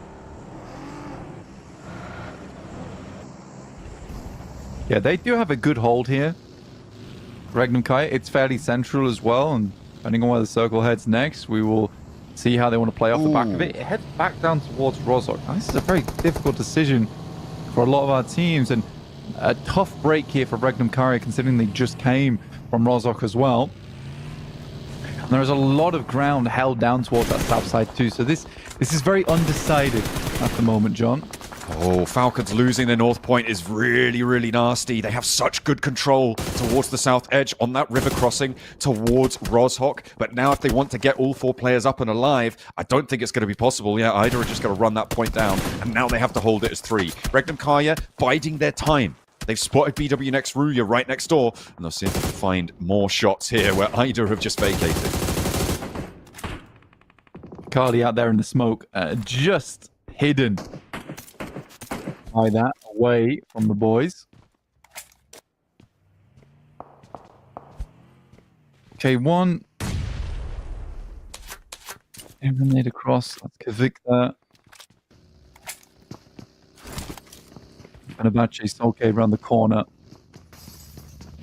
Head in versus S2G.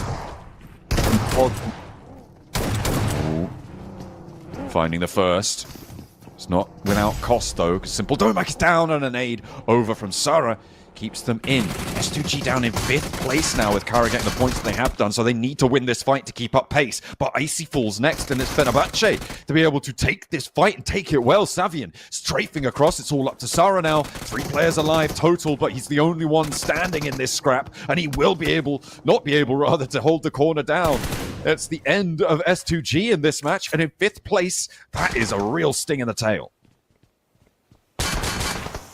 Very much so for S2G. Again, we talked about them dropping out here, John, which is unfun, not good for them.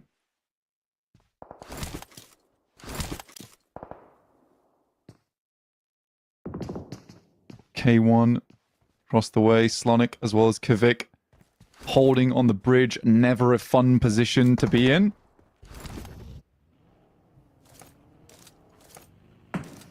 On Regnum Kaya, this is where it gets nasty. Barsai off of the distance. They have been cut between a lot of squads. BW next Rui is still behind them as well. They have to be very careful. Remember, it's 8 points that they are looking for now on this match. It's all that they need. 8 more points. They can look to ladder up on these placements. BW and RX have been fading a little bit. Sure, they had some consistently middling performances yesterday. High single digits, which is great in terms of jumping up the tables, but the overall performance not as strong as maybe they would like. Barsai as well out to the east side of this fight. Thunder Talk behind Foot. Papra Supermassive all still on the northern shore. But this circle screams Falcons right now. They are on 3 players alive. They lost Redox up on the northern shore, but they have that warehouse. They have that compound on the northern edge. What can they do with it here? It's hard. It's very, very hard for the Falcons going forward. Obviously, losing 1 player does diminish your resources to work in a cramped area like that on the map. For Regnum Kaya, though, it really are kicking themselves here in terms of having to play on that north side as we're heading down towards the south, where they just were earlier. I still think they made the right decision, but a couple of teams holding them in place, locking them down with net and key.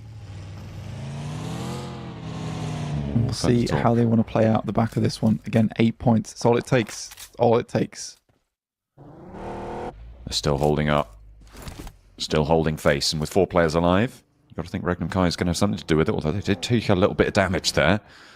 He should be able to keep this one under control. The next circle does have a slice of the northern shore inside, which means that they can be a little bit slower on this fight than otherwise they might need to be.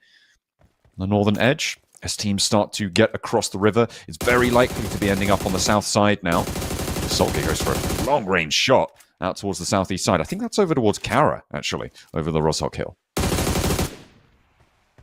I think the difficulty for most squads here right now is the fact that Ida as well as K1 are currently holding the bridge, which is one of the main crossing points. Barbara Supermassive, they make an early rotate off towards that western side to go across the center island, which is a smart decision to go for. But there's a lot of squads on our north side, if for instance Regnum Kaya as well as BW next Ruya, who just can't make that play because they'd be exposed as soon as they made that rotate. Ida with 2 of their players still alive. They got 4 points. That's bold. Blown themselves up. A roll over the top from bar side. That's very bold. How have they managed to get all the way through here? There's like 3 teams around this area, not to mention the Falcons, but they're playing the building. They're not playing in that warehouse, so no direct crash on the roll-up. But Barsai now just have a prime position in this next circle. Actually hilarious how that works. And I think it's because so many teams were locked in combat with one another, because it's a 3-way fight going on here between CTQ, Ida, K1. And no one's prepared to take shots over towards Barsai because no one can really afford to peek their heads out here. Also, really a lot of teams over towards Roshok should have taken shots over towards Barsai as they went through. This is the freest rotate of a lifetime. They are laughing right now. I mean, Redox going down maybe stop the Falcons from thinking that they should hold towards this warehouse, right? They have to play as 3. They have to play a little bit more conservatively. As we tune in, though, over to the Regnum Kaya fights. They find one. Frozen goes very, very low. The first knock goes to Loxy. Frozen is down as well. These are more points that they can snaffle away, add to their tally. They're able to light it up, and BWNRX are crumbling in the face of it. They've already got that forward position, and they are tearing through BWNRX. Kakali hiding will go down, and that will be the end of them. And 3 points more earned for Regnum Kaya as the Blue Zone claims that last one. 108 points. It's 5 more that they need. Yeah, that's a really good pickup coming from Regnum Kaya. They waited BWNRX out, and they knew that that's what they had to do to make sure they could make this one happen. The question is whether they get the player back up on his feet or not. It is really down to the wire on that side of the map to make it happen, and then they need a clean contest over the other side. Kara coming up against the Falcons here. First player does go down. They should be able to get Koa back up again, but that does invite other members into this engagement.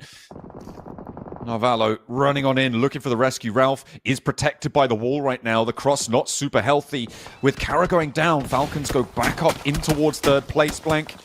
And they can look to try and extend this lead, but they do need these reses, and they need them fast.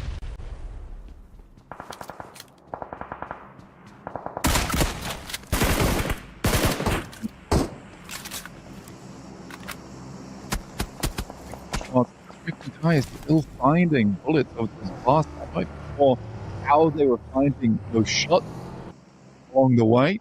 They've got to run now, though. This is a difficult rotate for Regnum Kaya. Yeah, it's very much towards the western side, but what is that? I mean, they'll lose Loxy and they'll be okay with it, but goodness me, Toshbik goes down too. It was a gambit that they had to go for here. 2 players alive now for Regnum Kaya. Wild goes down, leaving just now Silas, I believe. Goodness me. They only needed 5 points here, Blank, but they didn't have an option. A nade from Thunder Talk is going to draw the attention from Ida, but there's an answer beautifully found there with a 1-2 spray down for Ida's. eastern position. Darkin now down. Nades can continue to ring on through, and Kairos holds down Erangel. Thundertalk playing this bridge position well, allowing Regnum Kaya to maybe stay alive for a little bit longer. We'll see if they can find these reses. The Northern Shore may be able to give them enough cover to find that res, but they still have a little way to go if they want to find the rest of this match. Depends how much Barsai wants to flex out, right? Because it is downhill over towards that north side, and Barsai's a little bit more concerned over towards the eastern side, but I think that is Wild getting knocked, so just Silas now playing on. Despite all that, though, there is going to be a lot of squads that are getting hurt as we get further into this game, all playing around Rozok here. Interesting. Blank, that Regnum Kaya rotate, they didn't go with Silas. He actually opted to go for a swim across the river. Didn't go across the bridge like the rest of them. Yeah, I felt like vehicles were a bit of an issue for him there. And I don't really understand it. I think that all going for a swim, probably a good idea. There is also that potential that what they were hoping for, there was a distraction play to allow Silas over towards that western side. But even so, I would probably much prefer to split that way. You only have to sacrifice one on the bridge. And there is positioning to play there for Silas. Obviously, he's going to have to tuck right in underneath over towards Falcons now. And it's not likely he gets a high placement as well with this being an urban finish. It's so sad for Regnum Kaya, considering this is their drop spot. Especially with how close they are to that smash boundary. Right now, the only two teams who are in this game who could realistically meet it are either, maybe. I think the Falcons is probably the most likely right now, but they do still have quite a long way to go, right? They started on 94. They would need a 9-elimination chicken dinner, or I think second place with about 12, something in that sort of region, or, well, with 13 elims in a second place. With 3 players alive in an urban environment, that could be doable here, especially if they have angles over towards Papra Supermassive. Fenerbahce being across the road, though, might shake things up. Very much so. For Ida, though, it's still 100 points on the game, not even touching on the placement points just yet about it. The Falcons quite happy with their position. Kara going down was huge for them. S2G also falling massive, and we are getting away with it now. Up to those 100-point boundary has been broken now by 2 teams. Ida as well as Regnum Kaya. Darkin spotted from across the way. I think that's Barsai actually taking shots out their way.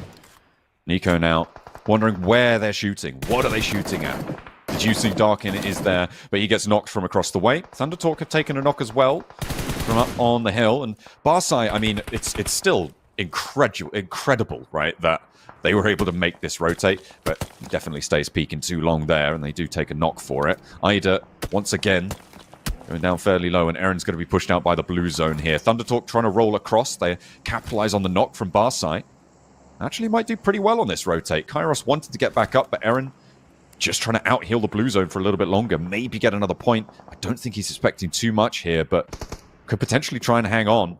Points really matter at the top side of the tables, but he will fall. That'll be Ida going out.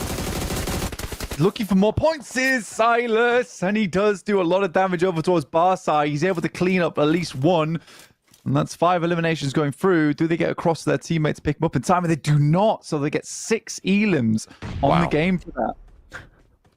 111 points for Regnum Kaya.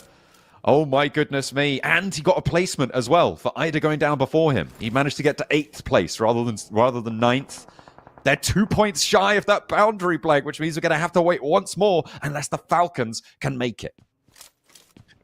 Very much does feel like we're getting to that point where this is likely to go very, very far into the matches. 5 or 6 is likely where it'll be decided. Remember, even in match 6, if we get there, it still can end on a smash ruling. And I think as the day wears on, it gets more and more stressful for a lot of our squads. Ooh, Western shift on the circle goes over to the Falcons. Again, the team probably in the most important position. Papa Supermassive as well, with a big game, could jump up and start to contest. So could Fireflux, up towards the top 4 here. Falcons would need 9 elims on the game here to make it happen. Roughly. And the chicken dinner. And the chicken dinner, obviously. Not just, I can count.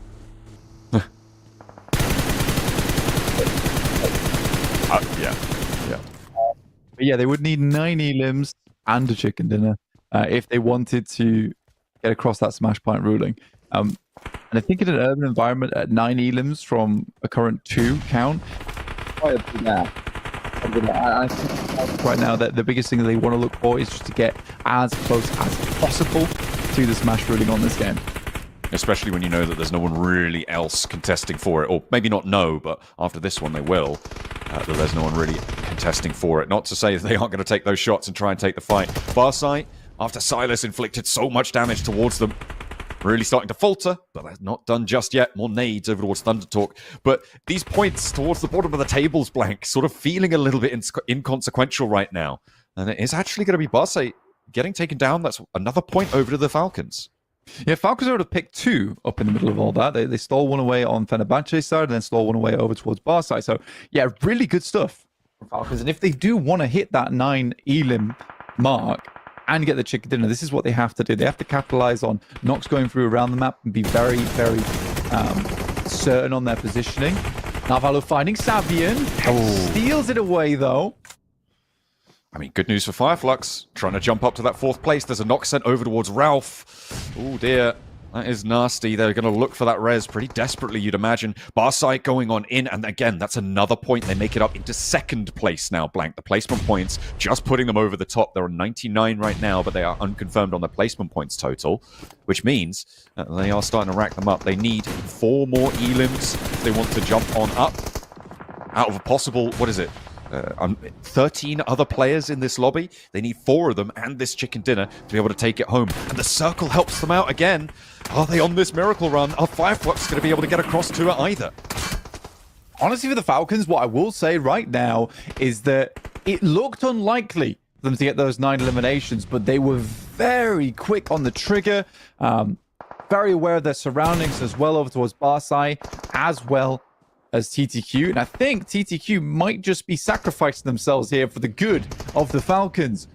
Should be an extra 3 elims, which should sit them up towards 8 off the back of this. If they can clean this out. And the blue will push them in eventually. The question is how many of those elims get stolen, get taken away from them, from the team on the northeast. Could be pretty tricky. Thundertalk getting a little bit more health on board Striker, sacrificing a massive amount of health there to get that vehicle out, and immediately Ko is there. Who takes the point? Who's able to get it? I think that was... Oh, no, okay, it does go to Falcons instead of that 3rd party. So they're up to 100 points now just on those elims. The placements will add in as well. As Thundertalk really suffering here, trying to crawl their way forwards with whatever smoke cover they can muster, but they just don't have the firepower to blast out. I take that back because Ko has just been knocked. Plays on Fine Symphony, which is very frustrating, though, because you got a tag on him. They'll at least get a 1 elim off the back of it. Over towards Kairos. I think Symphony did just go down to the play zone overall, but the Falcons now up to 7. Still in a very central position with one of the big high grounds available to them too. We're into zone 9. 5 teams in zone 9. Everyone hanging on for a piece of the pie. The Falcons, though, 2 elims and a chicken dinner. It is possible. It's a big ask, and this is where the Falcons fumble. If they get the chicken dinner, it's very, very likely that they get these 2 elims. Fenerbahce, though, looking to try and ruin this one. A nade over the top, looking for the knocks, looking for the damage. They've done a lot over towards Fenerbahce. Look how low those health bars are, but they can't hop out. They can't afford to go and deal with it. The heals can start to come through, and now it's Fenerbahce's turn. The momentum shifts, and they are going to find that first knock. A nade down from Narvalo, and they're able to get yet another point here. Narvalo playing across the way, helping out his teammates on the top floor here. Simple Domac waiting for it, and a drop down from Ralph. He falls, but so do the Falcons. The rest of them with the bullets, able to seal that 9th elim. Now they just need to go the rest of the way. Absolutely. They can get a second place if they get 4 more elims on this game. So 13 elims and a second place would do it too. And it's looking a little bit tough for them over on that side. Wonder how much more utility they have left. Luckily, they have cleared out most of the enemy on the western edge. So it's a clear shot over towards the east for them. Enzo actually cleaning up the backlines of Fireflux. This is good news for the Falcons. They don't need the elims necessarily. They just want to get rid of these teams around them and get that chicken dinner a little bit easier. Foot looking for the reses in the meantime. That's what Enzo's been trying to do. A nade on in. Koa doesn't have any more now. Needs to rely on the weaponry. A nade is cooking for catch, and the Falcons still yet to flex out. Ralph now charging forwards. High ground still available, and in go Foot. They are so low on these health bars. Fireflux with 2, and Ralph with a big nade. Needs to hit it now. Doesn't quite tag on. So unfortunate. These knocks are already coming on through, but the reses are here as well. Navallo, you need to keep your teammates safe as Ralph keeps going forwards. Shotgun in hand, spots all the players around the edge. The rest of his team now dealing with Fireflux. There's a nade. Cow amongst the pigeons, and he goes down. Can he hold this? Navallo with it all to do. Finds the first. The second is there, and they cut across, and it's all up to 1. No! A second place goes to the Falcons, and Foot take the chicken dinner. And it's not enough. It's not enough for the Falcons. They're happy with the game, but they don't get across the smash ruling. Off the back of that, if the nade was slightly to the left there from Ralph, a different story would have been told at the end of this. And Foot take the chicken dinner in the end of it all. That is nasty. For both of those two teams, right? Fireflux had a chance as well to jump up towards the top side of the tables. They will have got points for it as well. Falcons in a second place. They will be right on the doorstep. And to be fair, they will have secured themselves a lot more towards the top side as well. A lot more out of danger. And again, this next match now could put so many teams over into that smash ruling category. It absolutely could. I think that we're going to get into match 4 and it's going to be very hectic. But this next match over in Erangel is going to be the big one. And then we're over towards the dusty dunes of Miramar for our 5th and 6th match of the day, where things get very, very tense. Again, super stressful stuff. You would like to get a smash ruling over on Erangel as well, because it is a lot more fair. You can make a lot more deterministic movements on the map. But right now, what a way to set ourselves up for match 3. Match 3 is just going to all be about getting into that smash zone now for these squads. There are multiple that can do it. There's multiple that can get over towards that side of things. But no one's there yet. I'm just thinking, how many elims did the Falcons get in that Not final enough. moment? If they got the 3 onto Fireflux and 1 of the flushes over onto Foot, that's 4 elims, right? Yeah. So they could potentially have made it. Actually, There was only 2 players from Fireflux that they got though. There were. Oh, did they not get that third player? Because there were 3 of them running up. I'm not sure. So. I'll have to wait. I think that either way, they're going to be right on the boundary here. I think they might be in first place, actually, from that position, right? Because Reg and Kai are 111. They might be on 112 if they're not. If they didn't make it. I think they got to 113, if I'm not mistaken. But we'll have to wait and see. Does that count, or do you need to actually get over? Oh, that's a good question. We should probably double check that to make sure for the next match. I'm really interested in what these overall tables are going to go towards. If they were able to find it, if they were able to get even one more elim, if one of those elims hadn't been stolen away by Fireflux, right on that northern side, it could have been a completely different situation right now. Yeah, even if they were able to get Symphony. Rather than getting taken down to the play zone. Again, there's a lot of things going on there, but the big thing for me was just Ralph fumbling on that nade over the top. I think he had a lot of time to get more info off the back of it, and he just sent it way too far down. And I mean, in my head, if I'm in that situation, I'm expecting them to all be tucked up against the wall, and I don't know if it was a case that Ralph was overthinking it, thinking that maybe they're trying to fake him out with the smokes by sending himself back down towards the side. I don't know. Let's take a look at the final blow here, because it actually could give us some of that information that we wanted to see. You see the 2 players there from Fireflux. I don't believe there's too many more coming through. So Madcap finds Ralph. Okay. Ralph gets catch, and there go all the flushes. A lot of points, and I don't think they got a player there in those Futz final moments. Finishes up 4 as well. So yeah, I do think that I'm correct saying they're not over the Smash Zone. Yeah, they might just be 1 point shy, though. Koa getting MVP for the Falcons. 5 elims, 924 damage. And it will be MVP title there, but it's a little bit bitter, given that they could have had it. They could have had that Smash Rule situation. They could have done. They absolutely could have done. It was very, very close. But to be fair, there is a case where you're looking over towards Falcons, and they did a lot that game. They did a huge amount. And I don't think you can be too disappointed in what they were able to achieve that match. They get themselves very, very close. And there we go. Here are our match stats with Koa taking those 2 spots. Kairos, 1 nade elim coming on through, but goodness me, it was a really closely fought match. I mean, even Regnum Kaya getting so close to that bubble on that Smash boundary, right? We've got a lot going into our match number 4 of the day, right? It's really, really exciting stuff coming on through.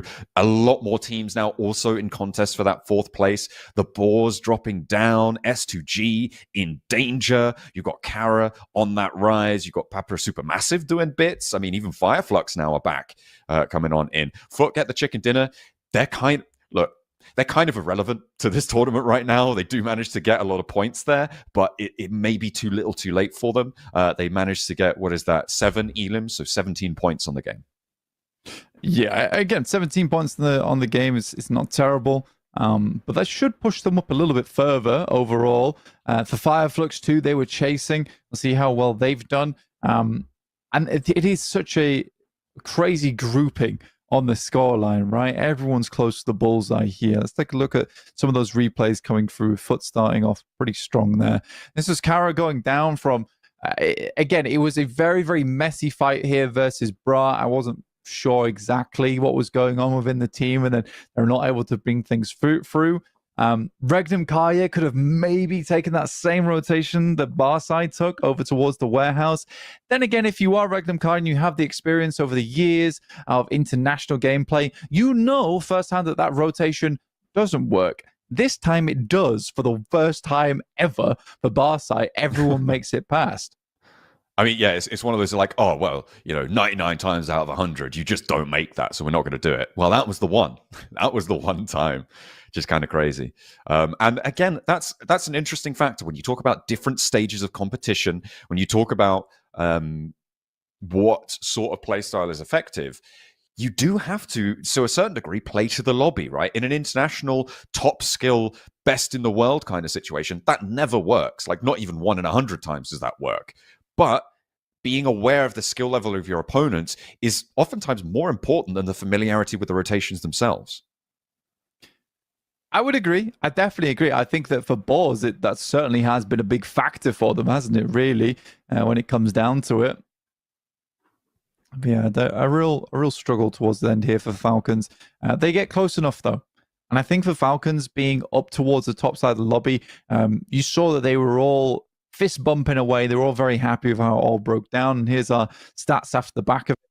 16 points there for the Falcons and 17 for Foot. But again, we are having so many points spread across so many teams, all the way down to 5 points for Papra Supermassive in 10th place. That is a crazy result looking up as we head 6, 6, 6, 7, 7, 8, 8, and then 16 and 17. It is wild. It's very, very wild. But yeah, only 10 elims, so they're only able to get 1 off the back of that game. One more of the 9. So they got 16 points, putting them on 110 blank. So they are 3 points shy of the boundary. Second place, and it will be so close now for 2 of those teams. Ida really not getting as much, but they are on 100 points now, so 13 points shy for them coming on in. It is going to be so closely fought coming into this next match. Match 5 could potentially be a massive game, right? Our first Miramar could be so interesting with what are we looking at here, right? 6 teams within reach of, like, very reasonably within reach of getting past that smash boundary. It's only likely that we could see maybe 3 or 4 of these teams getting past the smash boundary in a single match. Obviously, Regnum Kaya and Falcons don't need big games here to get past that boundary. Ida could comfortably get 13, not with a first place. I think for the other 3 teams there, they would be looking to get a chicken dinner to be able to break that boundary. So I'm thinking that at the most, 4 teams are going to be able to pass that boundary in this next match. Yeah, we need to get clarification that it is just only 113 points you need. You don't need to pass it. You just need to reach that mark. So for Regnum Kaya, that's a cool 2 points. For Falcons, it's 3. So yeah, there isn't a lot to be done for those 2 teams, but there has been many a time where we've seen squads go out with 0 points, just the 1 point, and that won't cut it. That really won't cut it. So there's still opportunity. For BWNRX, once again, another pretty bad game. And I think for them, their run is starting to come to a close for me. I think that their last hurrah was sort of yesterday. Yeah, it did feel like that. And again, we did criticize them, right, in those later games for some slightly poor decision-making, some ineffectual fights that they were engaged in. And it seems like they've had a little bit of return to form for this first start of their final day here. The downturn, pretty ill-timed, especially when the teams above them are racing away right now. We're looking at certainly going to be over 100, it seems, to be able to achieve the 4th place, depending on which match we actually finish on. That will, of course, change based on if there is a smash rule or not. I don't feel like BWNRX are going to be able to keep up pace here if today is anything to go by. We're going to head and take a look at the stadium for a little bit over at the stage whilst we get our match number 4 ready for you guys. Don't go anywhere. Lots to talk about here. Dare I ask, before we give away some things, predictions for the rest of the day. What's going to happen? How are these grand finals going to unfold? Şimdi hepinizin en heyecanlandığı anlardan biri, hediye dağıtmaya geldik. Çarkımız var, çevireceğiz. Bize çarkta alkışlarla mezarcı eşlik edecek. Şimdi çark mı çeviriyoruz burada? Yok, önce sana bir soru soracağım. Soru soracaksın. Zor olmaz. Çok zor soracağım. İlk 4 sıralamanı alayım senden. İlk 4 sıralamada benim kalbimden hep 4 Türk takımı geçiyor. Çünkü ne kadar Türk takımı gönderirsek Riyad'a o kadar güzel bir kariyer olur Türkiye için. Bütün offline'larla burada olması bizi gururlandırıyor. Sen bunu çevireceksen bayağı konuşuyorum gibi oldu. Sen çevirme oraya. Ben şöyle söyleyeyim. Kara'nın çıkabileceğini düşünüyorum. Falcons almayacak. Büyük ihtimalle S2G de gelir. Ya bu üçlü çıkar. Ya kendimizi zaten saymıyorum. Onu saymaya gerek yok. Regnum Karya. Evet. S2G, Kara ve Falcon. S2G, Kara, Falcons will be top 4, he says. Okay. Yeah. Let's pick someone. I think we picked some people to win some prizes. Let's do what we did the last few days. We got 1, 2, 3 different stands here, 3 spins of the wheel. We need 3 people to scream the loudest, basically. Yeah. Should we start on that side over there? Okay. Billy, do you want to share with everyone the plan, and we'll get some ruckus, get some craziness going I'll go on. there and explain. Oh yeah? Gelmiyorum ben. Sen oradasın. Sen burada kal abi. Ben şimdi bu tribüne geliyorum. Şimdi ödülü nasıl dağıtacağımızı ilk 2 gün burada olanlar biliyordur. En çok bağıranı seçeceğim.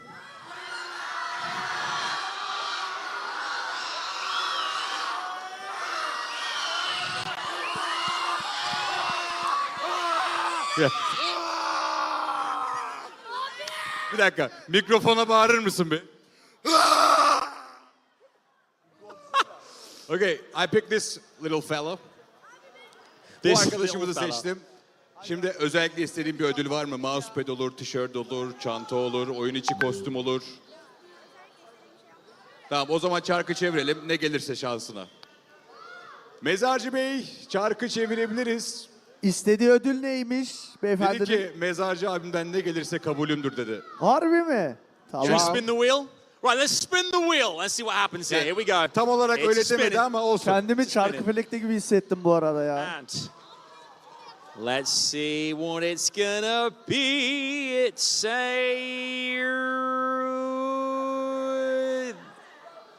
Atkı geldi kanka. Atkı güzel mi? alabiliriz. what? So he's saying that I have a scarf already. Can I get a bag? What's that, Billy? He wants a bag. A bag? Because he already has a scarf. What's bag in Turkish? Remind me. Çanta. Chanta. Çanta. Oh, would you believe the wind blew? It says chanta. Çanta kazandı. Hey! Tebrik ediyorum. Brilliant. Oh, so lucky. So lucky. Şimdi. Right, shall I go? Yeah, you can pick the second one. Shall I go this side? Yeah, of course. Okay, right. This side, who wants to win a prize? Let me hear you. Let's see, who would like to win a prize? You guys, you can't choose. You've got the main prize, the good looks, you two. Who wants to win something? Come on. I want to see who I'm going to... who's going to say? I want to see purple T-shirt there. Just behind you. There's a purple T-shirt just there. This guy? Yeah, purple T-shirt there. That's you. Yeah, do you want to stand up for me? All right, this guy here. What would you like to win? Anything. Anything. All right, anything. Anything goes. Her şey olur diyor. Tamam. Let's have a spin. Yavaş çevireyim de beklemeyelim. Let's see what the wheel gives you. Oh, there's me. Let's see what the wheel gives you. Here we go. It is a... Tatilci seti. Tatlıcı. Tatlıcı mı? In-game kostüm geldi.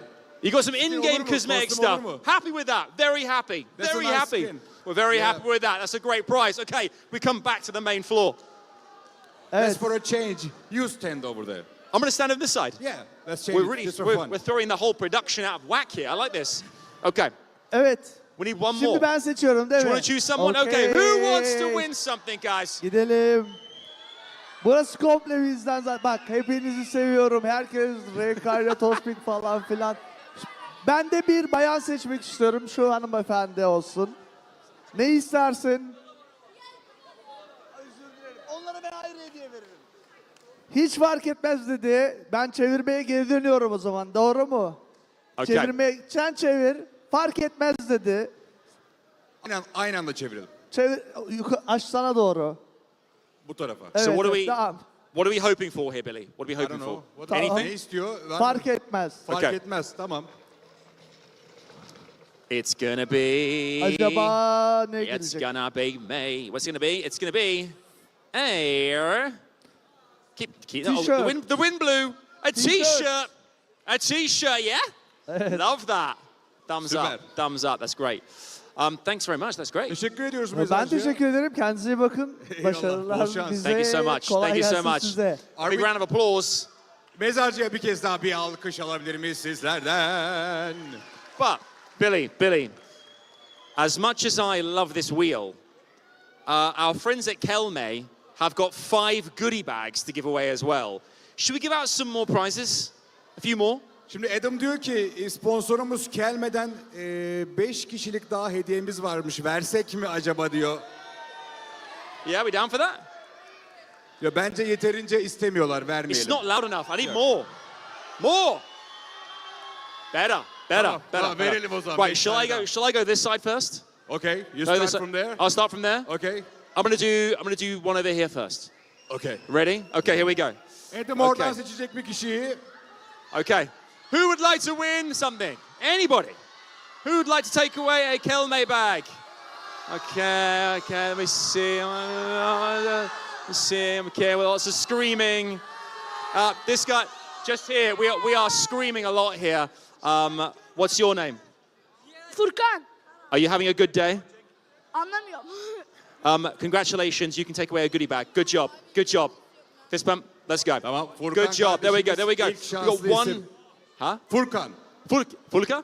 Furkan. Yeah, okay. Yeah. First bag given away. Okay. Get one for you. İlk Okay, that's the first şansımız one. Furkan'da. We another one, Billy. Another one. Let's go. Let's go. Pick Let's the go. second one too. Huh? Are you going to pick the second one? I can do. Here? Where? Yeah, Where should I? yeah, go ahead. Go Do you know ahead. where? Do you know where?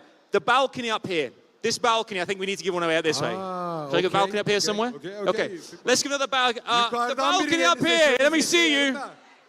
Yukarıda The isteyen var top mı? balcony there. Let me see you. Let me see, where are you? There we go. In the far corner, with the flag there, the far corner. This little dude. Yeah, you, man. Yeah, you. This guy up here. Another bag going up there. Okay, the second one there, done. The one on the right. Yeah, on the right. Şu bayraklı kardeşimizi seçtik. Onun da bilgilerini That's right. alalım hediye için. But we need 3 more. 3 tane daha lazım şimdi. Go on, Billy. Last three. Go on, Bill. The Billmeister. Come on. Only time in my life I've ever felt wanted. Şu arkada beyaz tişörtlü bir arkadaşımız var. Yeşil mi önünde bir şey var. Ha sen. You got someone? Yeah, I picked the guy. Yeah, great. With the white shirt. We need two more. Let's go rapid fire.